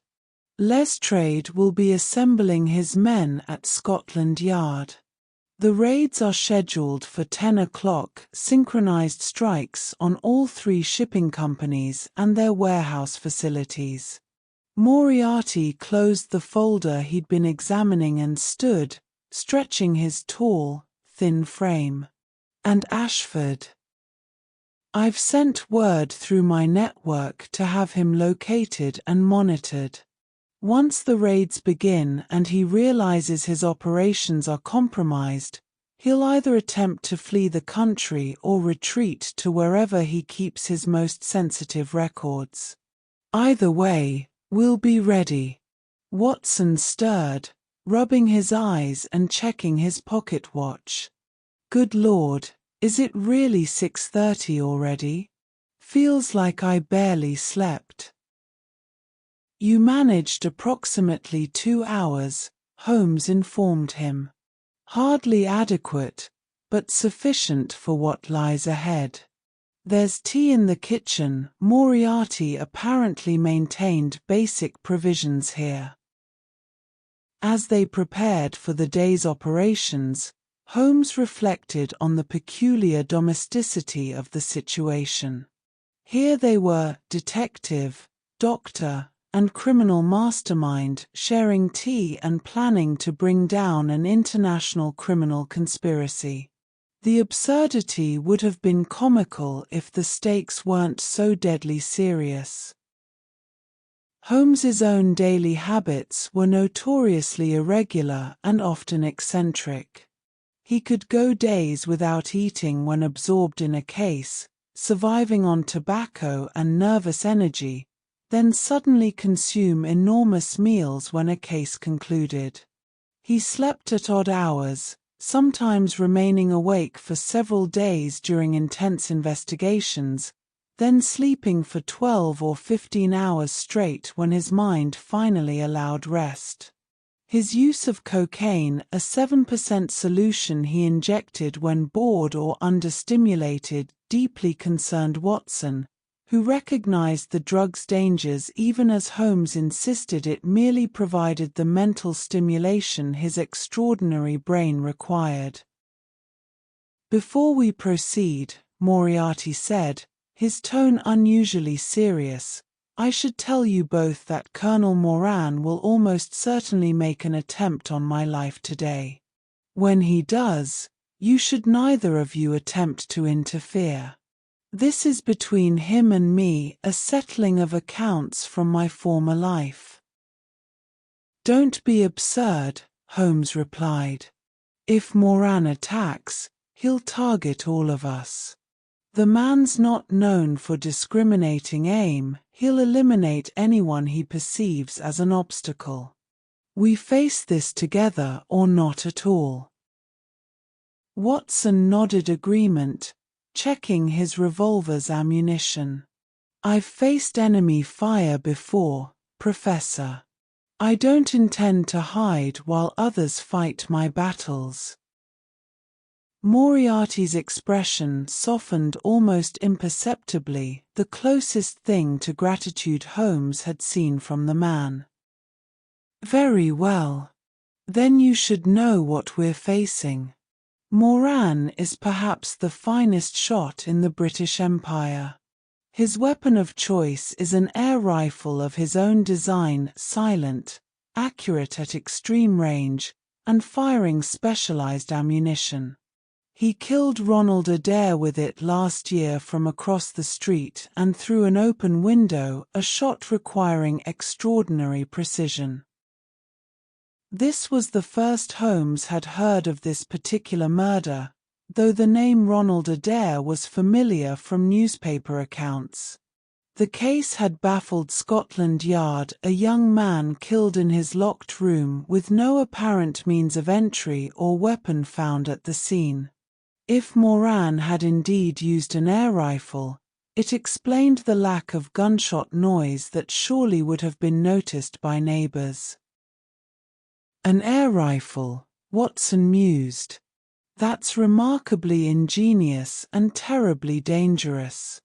No sound to alert victims or witnesses, and the projectile would be difficult to trace."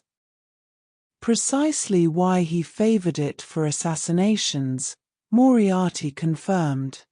In India, he used it for hunting dangerous game at ranges where a misfire with a conventional rifle might prove fatal. He later adapted the technique for less sporting purposes.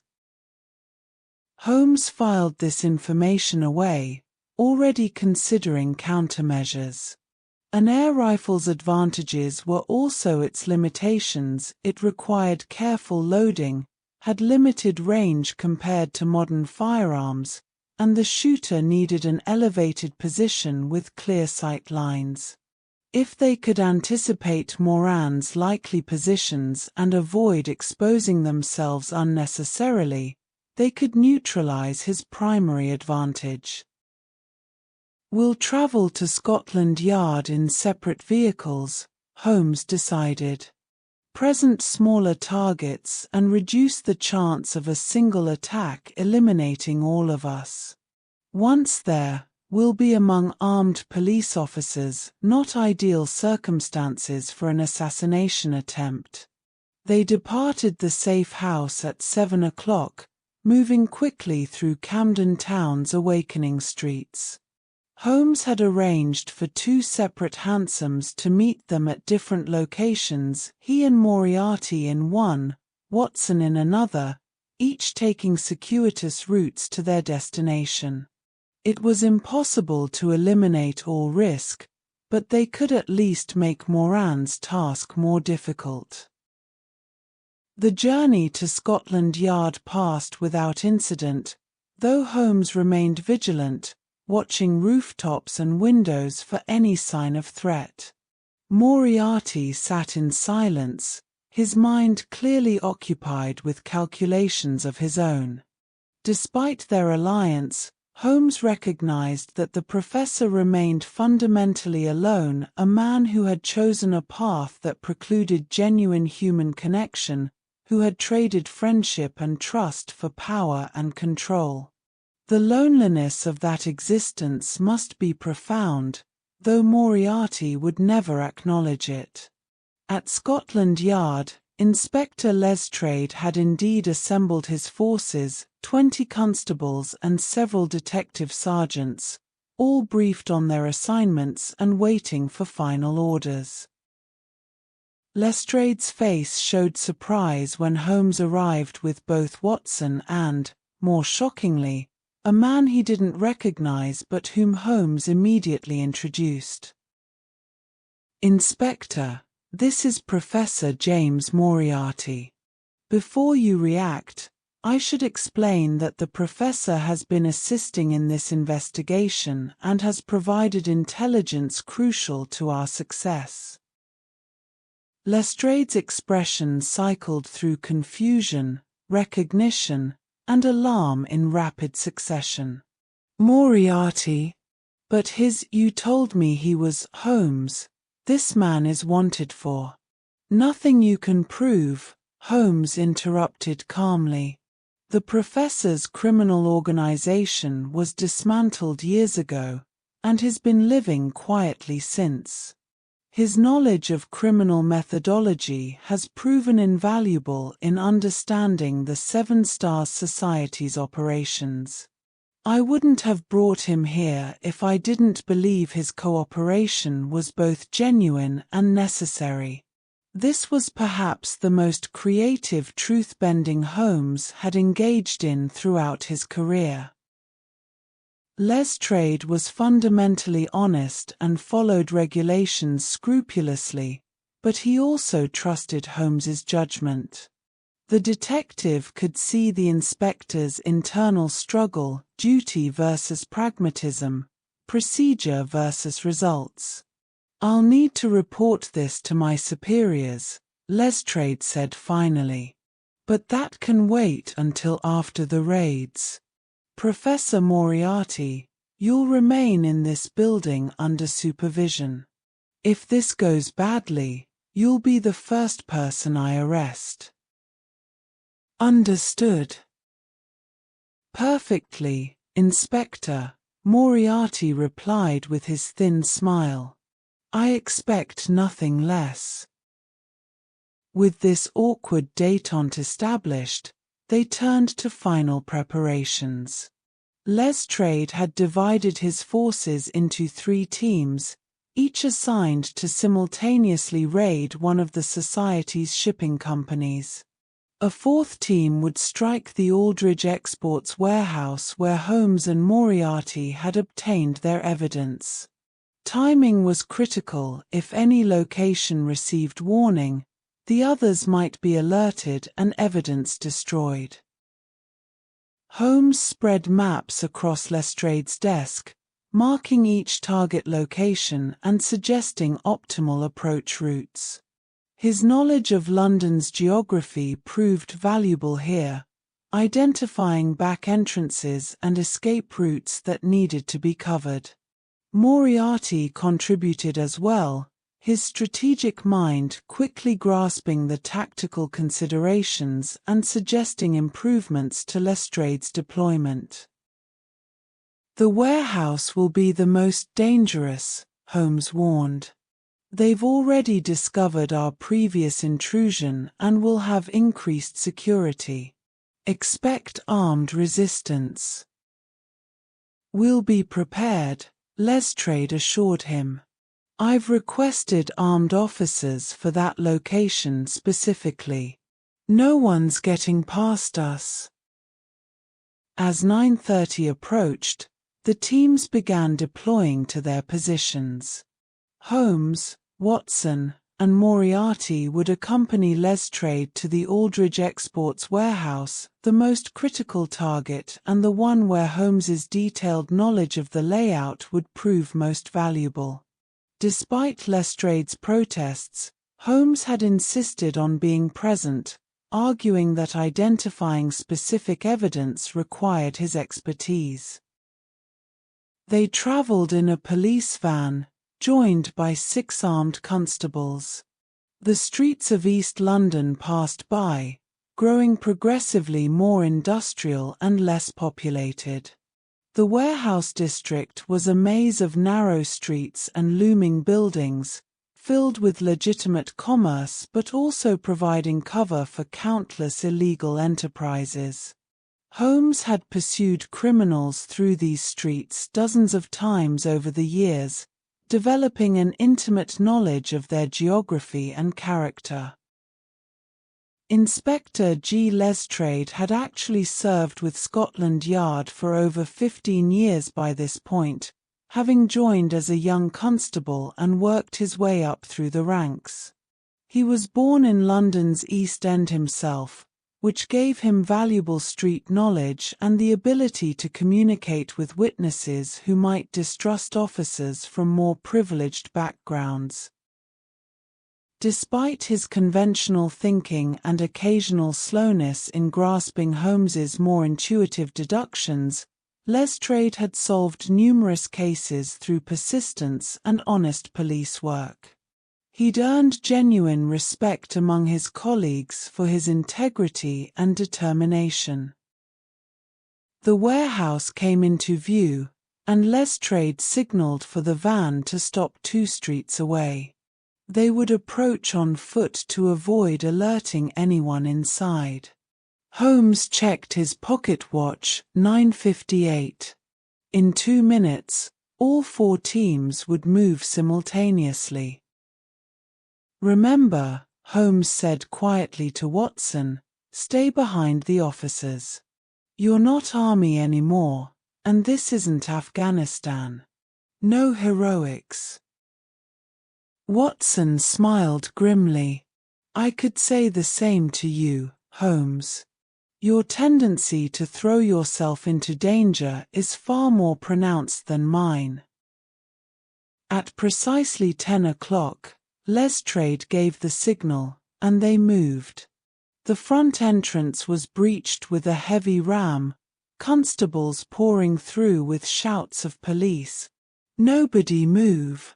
Holmes followed close behind, his keen eyes scanning for the specific crates they'd identified during their previous intrusion.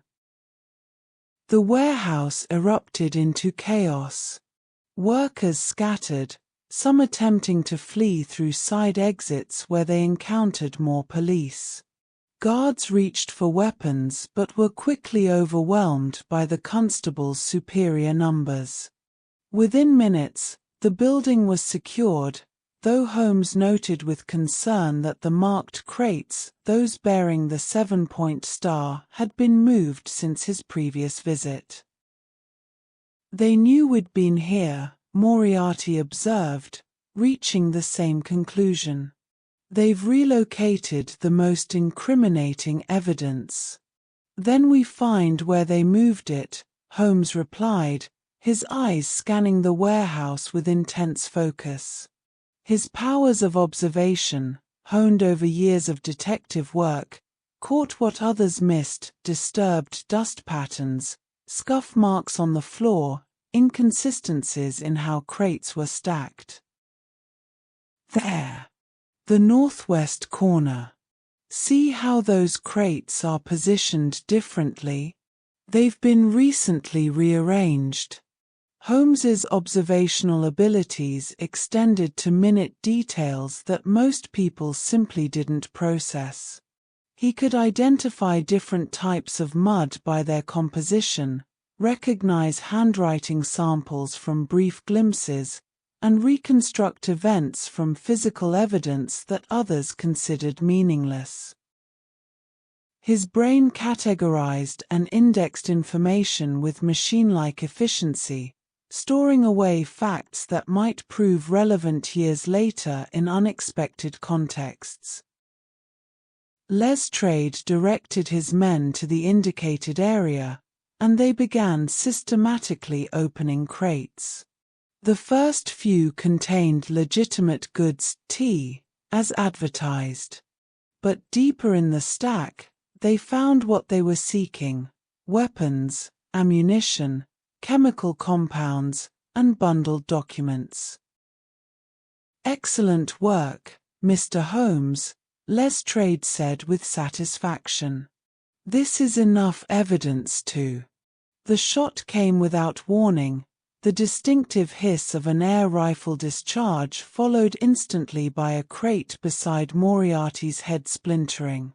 Everyone dove for cover as a second shot struck where the professor had been standing a moment before. "Moran!" Moriarty called out, his voice carrying across the warehouse. "Still trying to kill me, Colonel? Your aim seems to have deteriorated since India." Another shot answered him, this one closer. Holmes pinpointed the source, a high window on the warehouse's east side, partially obscured by hanging chains and machinery. Moran had positioned himself with typical expertise, commanding a view of the warehouse floor while remaining largely concealed. "He's using the same tactics he perfected hunting tigers," Moriarty said, pressed flat behind a stack of crates. "Elevation, concealment, patience. He can wait up there indefinitely while we're pinned down here."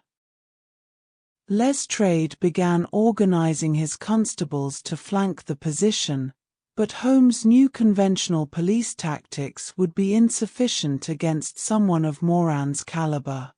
The colonel would simply relocate before they could reach him, finding another vantage point and continuing his attacks. "I have an idea," Holmes said to Watson. "But you'll think it's insane." "I always think your ideas are insane," Watson replied. "That's never stopped you before."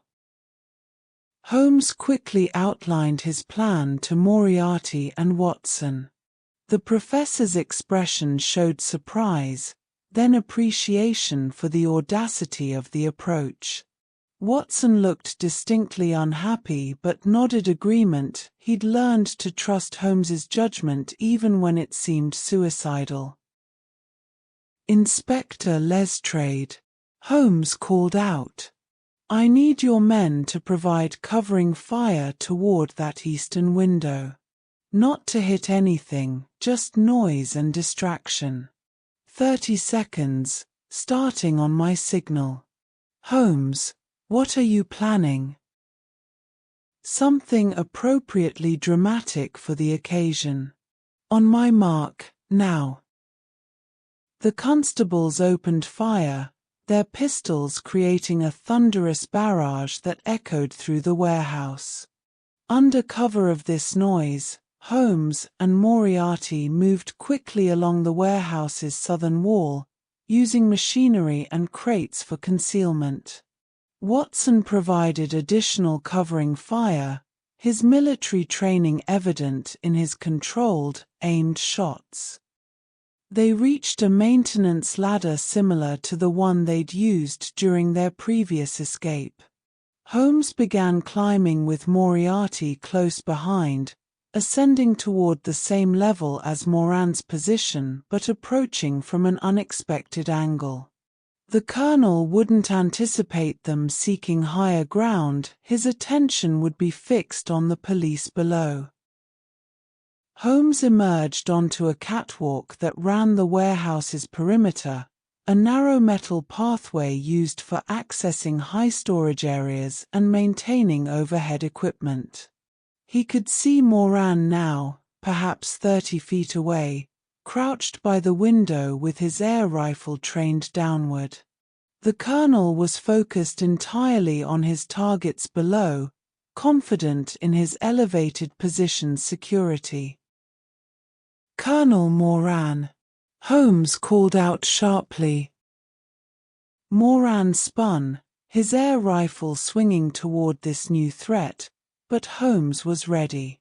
He fired his own pistol, not at Moran but at the catwalk supports beneath the colonel's feet. The metal rang with the impact, and Holmes fired again, this time hitting a chain mechanism. Counterweights shifted, and suddenly the entire section where Moran stood lurched downward. The colonel lost his balance, his air rifle clattering away as he grabbed for support. In that moment of vulnerability, Moriarty reached him, and the two former associates faced each other across a few feet of uncertain metal grating. "Hello, Sebastian," Moriarty said coldly. "We need to have a conversation about loyalty." Below, Lestrade's constables were rushing toward the scene, but Holmes held up a hand, signaling them to wait.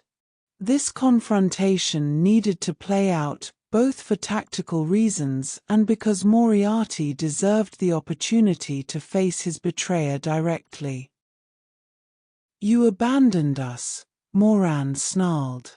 "Disappeared, let everyone think you were dead, left the organization to collapse. I built my reputation serving you, and you threw it all away." "I chose a different path," Moriarty replied. "One you're welcome to follow, Sebastian. Put down the rifle, surrender to the police, and perhaps there's still a future for you. Continue this vendetta, and you'll die here today." For a moment, the outcome balanced on a knife's edge. Then Moran lunged, not for his rifle but for Moriarty himself, years of rage and betrayal manifesting in physical violence. The two men grappled on the precarious catwalk, and Holmes moved to intervene, but Watson's hand on his arm stopped him. "Let him finish this," Watson said quietly. "Some things can't be resolved by outsiders." The fight was brief and brutal. Moriarty, despite his age and scholarly appearance, fought with surprising effectiveness, his movements economical and precise. Moran had strength and rage, but rage made one careless. When Moran overextended, Moriarty swept his legs and sent him crashing against the catwalk railing. "It's over, Sebastian," Moriarty said, breathing hard. "Surrender." Moran looked up at his former employer, and something in his expression shifted, the rage draining away, leaving only exhaustion and defeat. He raised his hands in surrender, and the constables moved in to secure him. As Moran was led away in chains, Holmes approached Moriarty. "Are you injured?" "Bruised pride more than body," Moriarty replied with his thin smile. "Though I suspect I'll feel this tomorrow.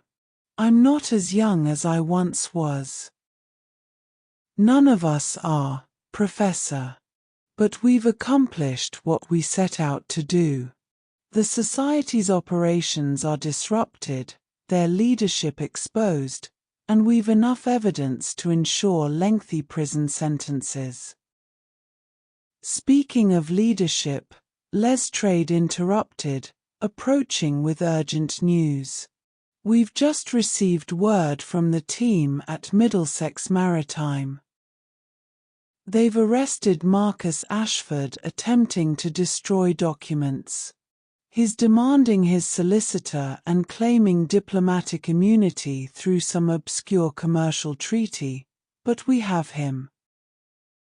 Holmes felt satisfaction settle over him like a warm coat. The pieces had all fallen into place.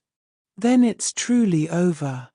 Inspector, you'll find that Mr. Ashford's documents, once properly examined, will reveal the entire structure of the Seven Stars Society.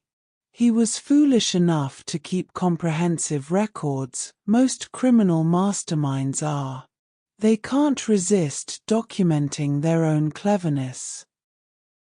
As the constables continued securing evidence and processing arrests, Holmes, Watson, and Moriarty stepped outside into the midday sunlight.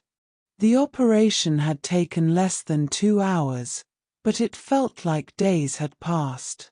The three men stood together in complicated silence, the alliance that had seemed impossible weeks ago now concluding with unexpected success. "What happens now, Holmes?" Watson asked, eyeing Moriarty with continued wariness. "Now, the professor disappears once more," Holmes said. "Returns to his mathematical research and stays far away from criminal enterprise. And we never speak of this alliance to anyone who doesn't already know." "Agreed." Moriarty inclined his head in acknowledgement. "Agreed. Though I confess, Mr. Holmes, this has been the most intellectually stimulating period I've experienced in years. If you ever require consultation on matters of criminal psychology, you know how to reach me." "Let's hope that never becomes necessary," Holmes replied, though not unkindly. "Go, Professor. Before Lestrade remembers, he should probably arrest you." Moriarty departed into London's streets, his tall figure disappearing into the crowd with remarkable speed. Holmes watched him go, reflecting on the paradox of their relationship, allies and enemies, similar and opposite, two sides of the same coin of extraordinary intellect applied to fundamentally different purposes. "Do you think he'll truly reform?" Watson asked. "I think he'll try," Holmes replied. "Whether he succeeds is another question entirely. But that's a problem for another day. For now, let's return to Baker Street. I believe Mrs. Hudson mentioned something about steak and kidney pie, and I find myself suddenly famished." They walked together through the East End streets, detective and doctor, returning to their comfortable routines after the strange adventure of their alliance with Britain's most notorious criminal. The case was closed, justice had been served, and Baker Street awaited. Behind them, the Seven Stars Society's empire was crumbling, and somewhere in the city, Professor Moriarty was contemplating the strange experience of having done something unambiguously good. The game was over, and this time, everyone had won. Rest now in the satisfaction of justice served and unlikely alliances that changed everything, as the story draws toward its conclusion. The Alliance of Minds. Part 8. Conclusion. 3 weeks had passed since the raids that dismantled the Seven Stars Society, and London had slowly returned to its normal rhythms. At 221B, Baker Street, Sherlock Holmes sat in his familiar armchair, violin resting across his lap, playing a melancholic melody of his own composition. The afternoon sun slanted through the windows, illuminating the comfortable clutter of their sitting room, newspapers, chemical apparatus, the Persian slipper where Holmes kept his tobacco, and Watson's medical journals stacked haphazardly on the side table. Dr. Watson entered from his bedroom, dressed for an afternoon call, and paused to listen to Holmes's playing. The detective's fingers moved across the strings with surprising delicacy, coaxing out notes that seemed to capture both satisfaction and a certain wistfulness. "That's rather beautiful, Holmes," Watson observed, settling into his own chair. Your own composition? A meditation on paradox, Holmes replied, setting the violin aside. The case has concluded successfully by all conventional measures, yet I find myself in a peculiar state of mind. Reflective, perhaps. Indeed, the aftermath had been remarkable by any standard.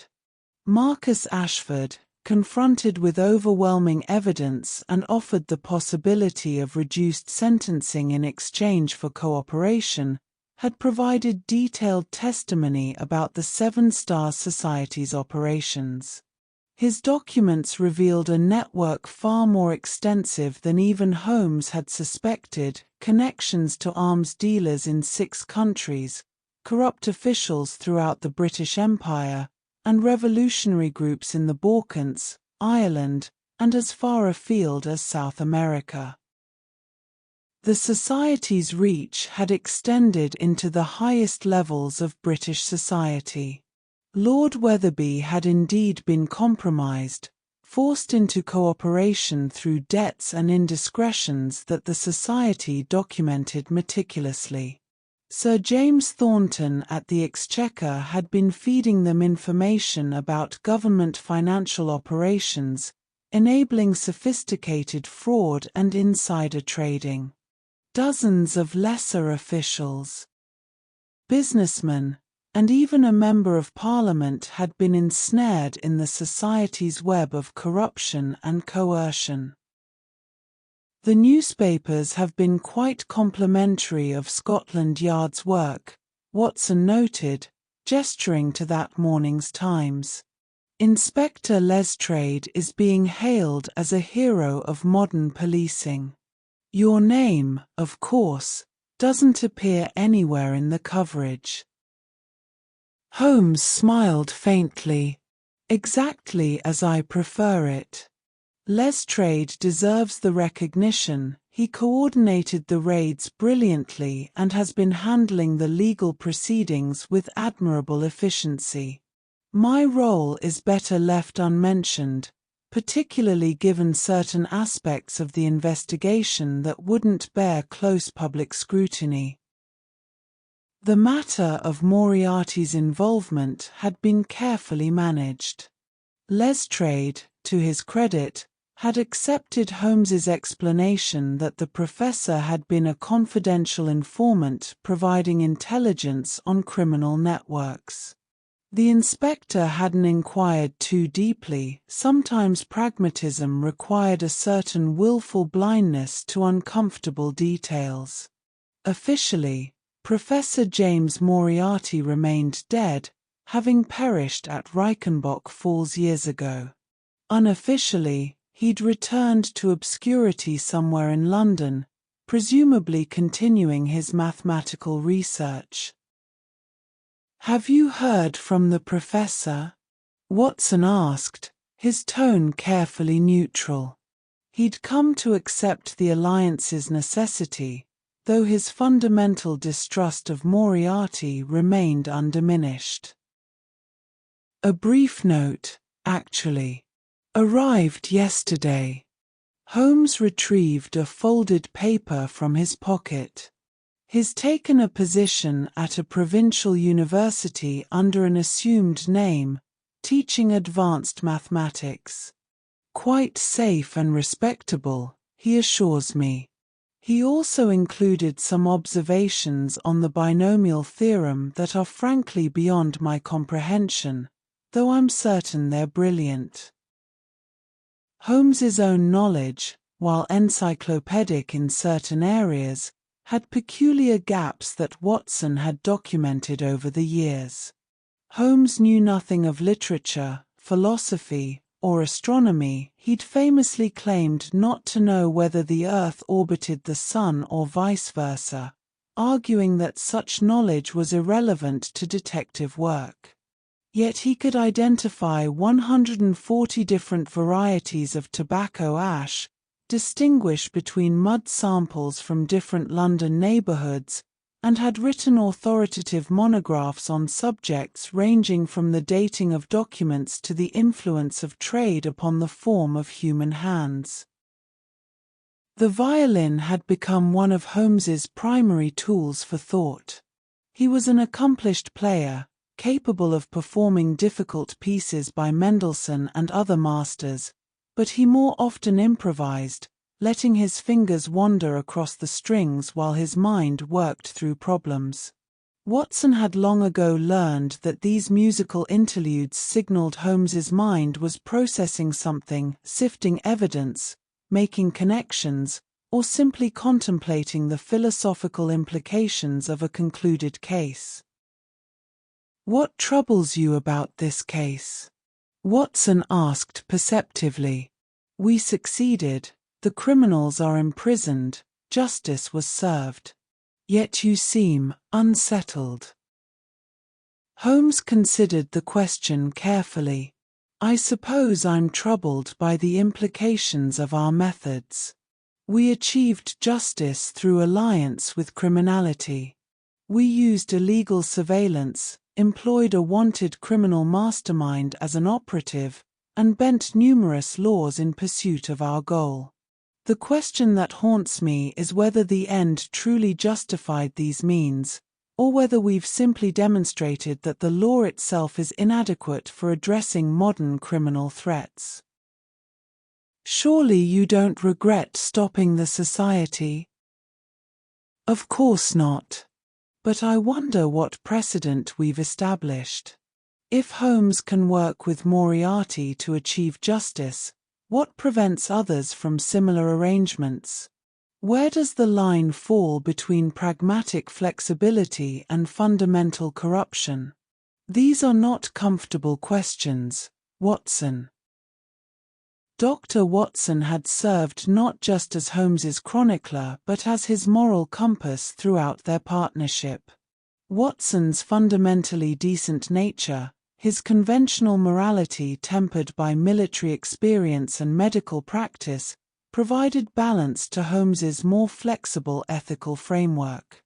When Holmes's pure logic threatened to lose sight of human considerations, Watson reminded him that they solved crimes not as abstract puzzles but to help real people who had suffered real harm. "I think," Watson said thoughtfully, "that you're being too hard on yourself. You didn't compromise your fundamental principles, you still sought justice, still protected innocent people, still worked within the legal system as much as possible. You simply recognized that unprecedented threats sometimes require unprecedented responses. That's wisdom, not corruption." Holmes appreciated his friend's perspective, though he wasn't entirely convinced. "Perhaps. Or perhaps I'm rationalizing moral compromise because the outcome was favorable. History is written by the victorious, after all." A knock at the door interrupted their philosophical discussion. Mrs. Hudson appeared with a telegram, which she handed to Holmes with her usual long-suffering expression. "Just arrived, Mr. Holmes. The boy said it was urgent." Holmes opened the telegram and read its brief contents, his eyebrows rising slightly. "From Mycroft. He wishes to see me at the Diogenes Club this evening. Most urgent, he says, which coming from my brother suggests something genuinely significant." Mycroft Holmes, Sherlock's elder brother, was in many ways even more remarkable than the famous detective. Mycroft possessed deductive abilities that Sherlock acknowledged as superior to his own, but he completely lacked ambition or physical energy. Where Sherlock was restless and active, Mycroft was sedentary to an extreme degree. His daily routine varied little, from his lodgings in Pall Mall to his office in Whitehall, then to the Diogenes Club, then back to his lodgings. This circuit, repeated with mechanical regularity, comprised virtually his entire existence. Yet from this narrow routine, Mycroft exercised extraordinary influence over British government policy. He occupied a peculiar position in Whitehall, serving as a kind of central clearinghouse for governmental information. Every department reported to Mycroft, who possessed the unique ability to coordinate and synthesize vast amounts of data, seeing connections and implications that escaped more specialized minds. In some areas of policy, Mycroft Holmes essentially was the British government, making decisions that cabinet ministers simply ratified. "I should accompany you," Watson said. "If Mycroft considers something urgent, it's likely to be dangerous." "I suspect this is more political than physical danger," Holmes replied. "But your company would be welcome regardless. We'll dine first. Mrs. Hudson has promised something involving mutton, then make our way to the Diogenes Club." The Diogenes Club occupied a distinguished building just off Pall Mall, its exterior unremarkable but its interior unlike any other establishment in London.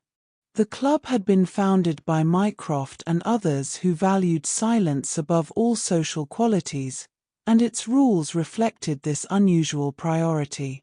Conversation was absolutely forbidden except in the strangers' room, with members subject to expulsion for even the smallest violation. Members sat in their preferred chairs reading newspapers, magazines, and books in complete silence, each man isolated in his thoughts despite being surrounded by others. Holmes and Watson arrived at 7 o'clock and were shown to the strangers' room, where Mycroft awaited them.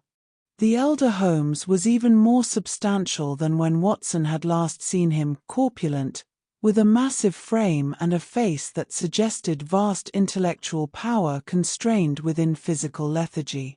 His grey eyes, however, were alert and penetrating, missing nothing despite his apparent immobility.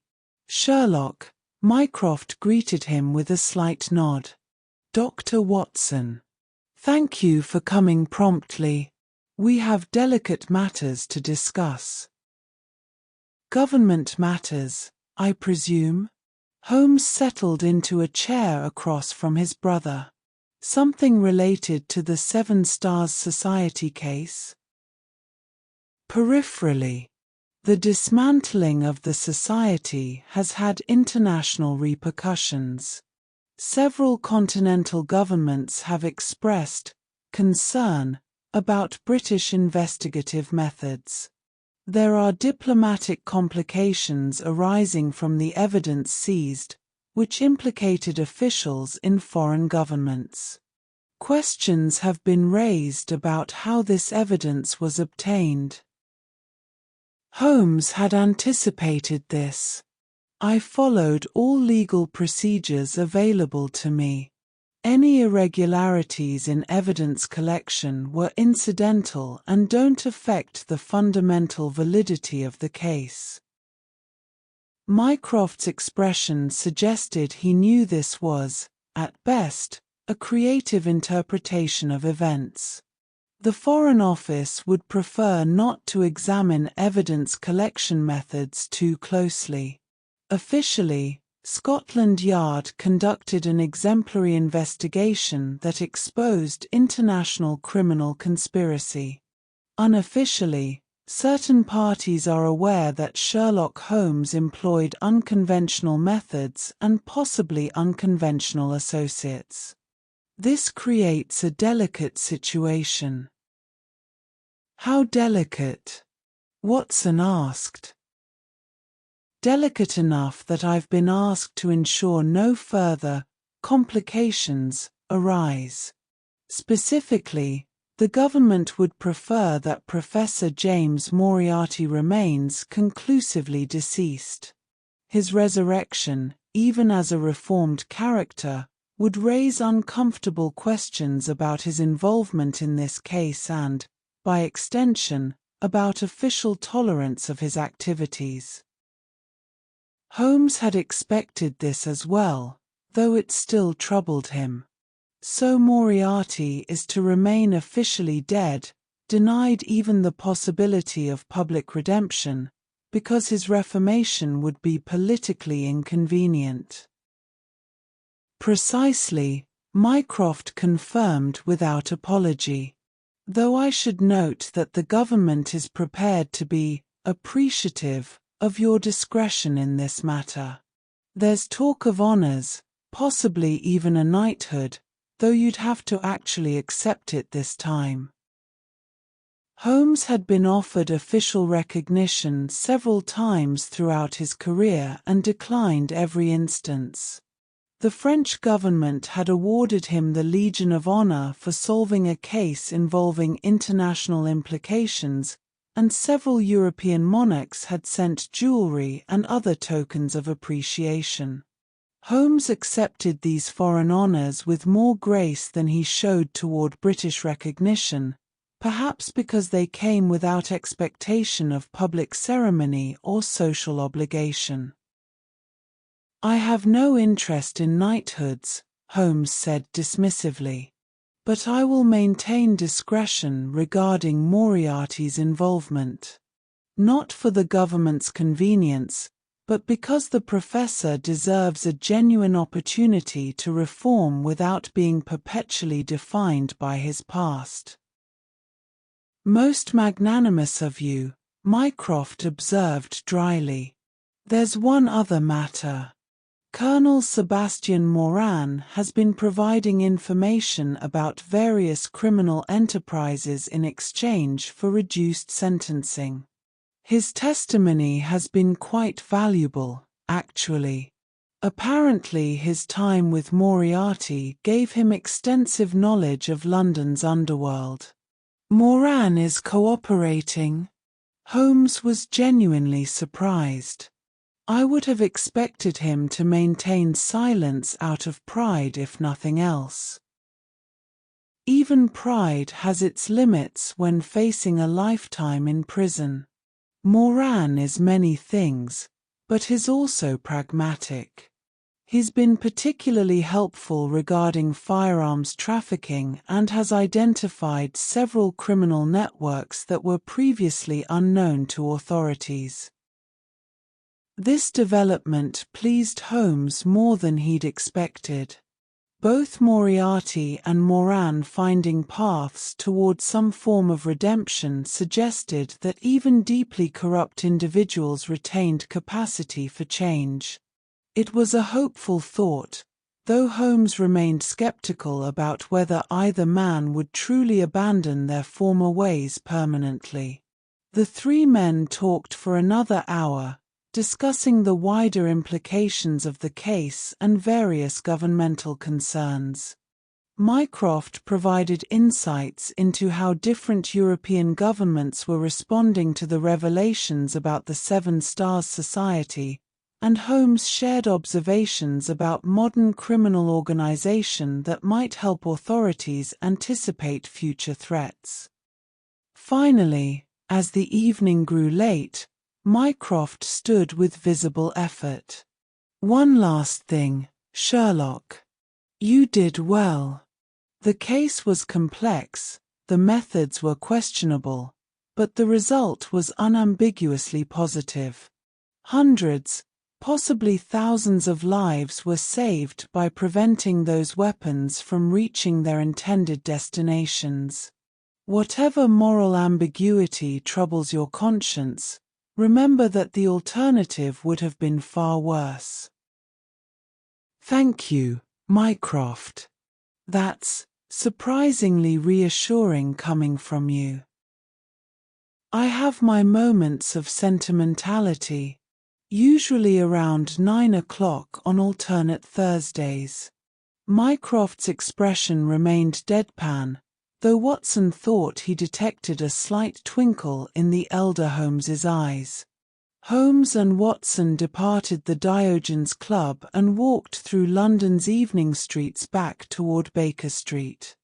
The city seemed peaceful tonight, its usual chaos and crime temporarily subdued, though Holmes knew this was illusory.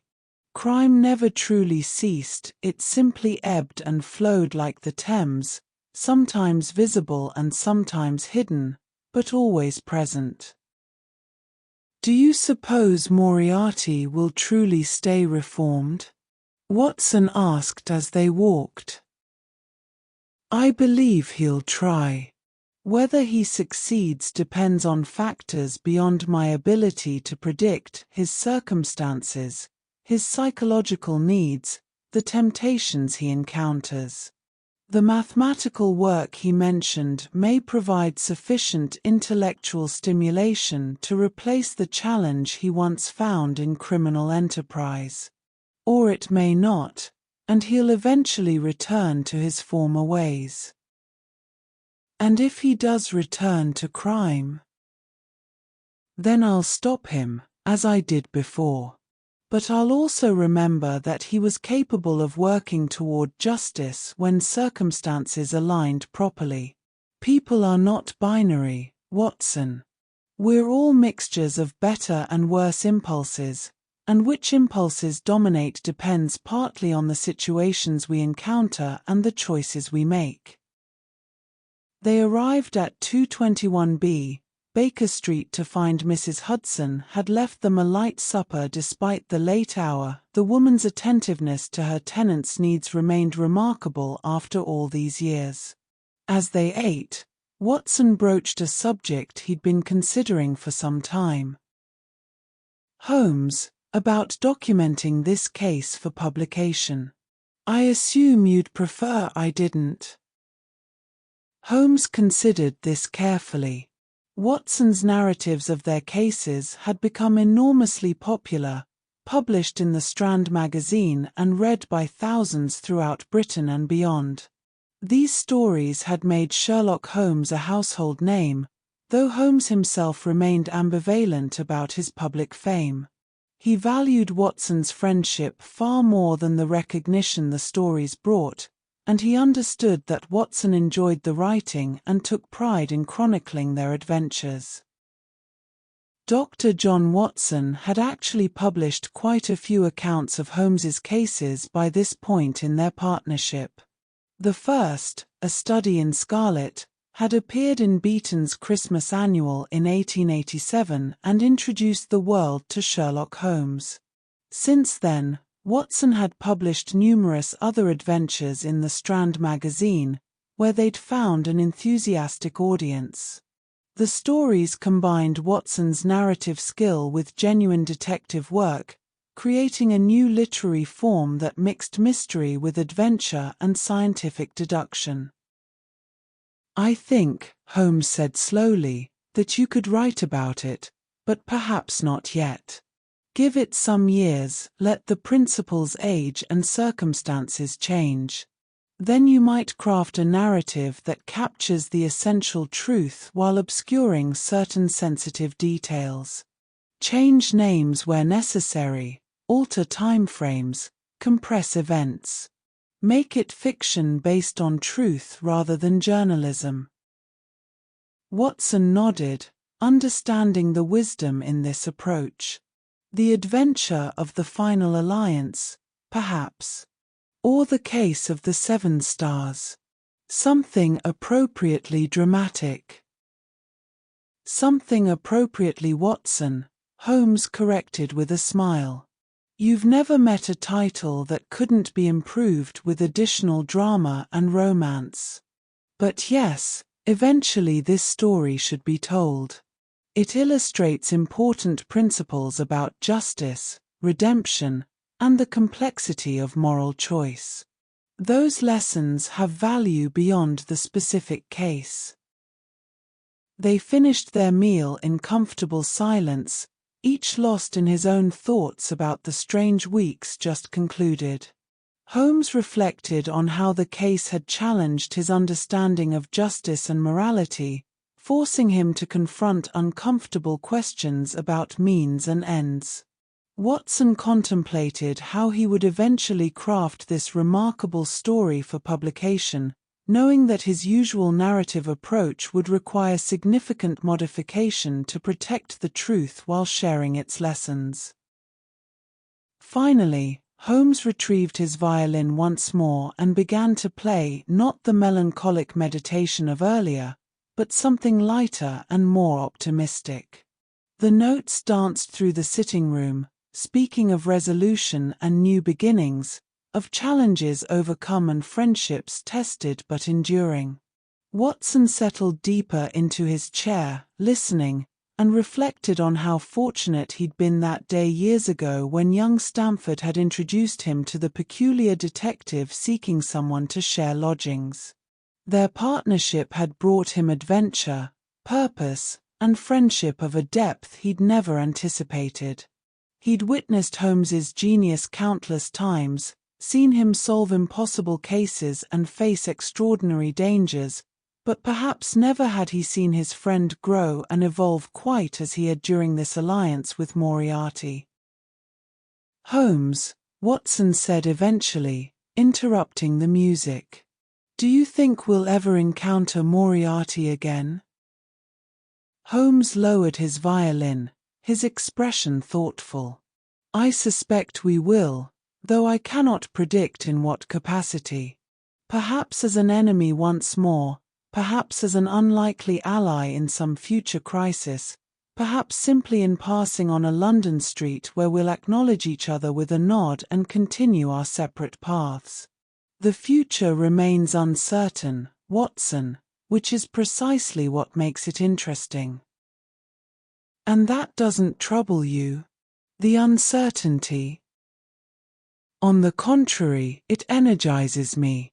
Life would be insufferably dull if we could predict all outcomes. The possibility that Moriarty might reform or might return to crime, that our paths might cross again in unexpected ways, that justice might require future moral compromises we cannot yet anticipate, these uncertainties are what make existence worth experiencing. We solved this case, Watson, but we didn't solve the fundamental questions it raised. Those questions will continue challenging us throughout our lives." Watson smiled at his friend's philosophical turn. "You're becoming quite the thinker in your middle years, Holmes." "I've always been a thinker. You simply rarely witnessed it before because I was too busy chasing criminals to articulate my thoughts properly. Perhaps this case has taught me to slow down occasionally and consider the deeper implications of our work." Outside, London continued its eternal rhythms, the clatter of hansoms on cobblestones, the distant whistle of trains, the murmur of millions of lives intersecting in the great metropolis. Somewhere in that vast city, Professor Moriarty was presumably pursuing his mathematical research, working equations and contemplating theorems instead of planning crimes. Somewhere too, Colonel Moran sat in a prison cell, his cooperation buying him a measure of redemption even as he faced years of confinement. And throughout London, countless criminals were planning countless crimes, ensuring that Sherlock Holmes would never lack for intellectual stimulation. The case of the Seven Stars Society had concluded, but the work of justice continued. Tomorrow would bring new cases, new mysteries, new challenges to Holmes's extraordinary mind. But tonight, in the warm comfort of 221B, Baker Street, the detective and his faithful friend could rest, satisfied with work well done and grateful for the partnership that made such work possible. Holmes set aside his violin finally and stood, stretching. "I believe I'll turn in, Watson. For once, I find myself genuinely tired rather than merely forcing myself to sleep out of bodily necessity. It's a pleasant change. Good night, Holmes. And congratulations on a remarkable case, however unconventional its methods. Good night, Watson. And thank you for your loyalty, your discretion, and your friendship. All three were essential to success." As Holmes retired to his bedroom and Watson prepared to do likewise, the sitting room grew quiet and still. The fire burned low in the grate, casting dancing shadows on the walls. The accumulated evidence of their recent adventure, documents, photographs, notes, had been filed away or destroyed as appropriate, leaving no visible trace of the alliance that had temporarily united detective and criminal mastermind. But the memory remained, and the lessons learned would inform all their future work. Justice, they had discovered, was more complex than simple law enforcement. It required wisdom to know when rules could bend and when they must remain firm, courage to make difficult choices with uncertain outcomes, and humility to acknowledge that even the most brilliant minds saw only partial truths.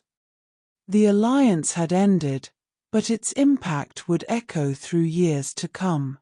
And somewhere in London, Professor James Moriarty was perhaps contemplating similar lessons, wondering if redemption was truly possible for someone who had spent decades as the Napoleon of crime, hoping that his brief period of working toward justice rather than against it might prove to be not an aberration but the beginning of genuine transformation.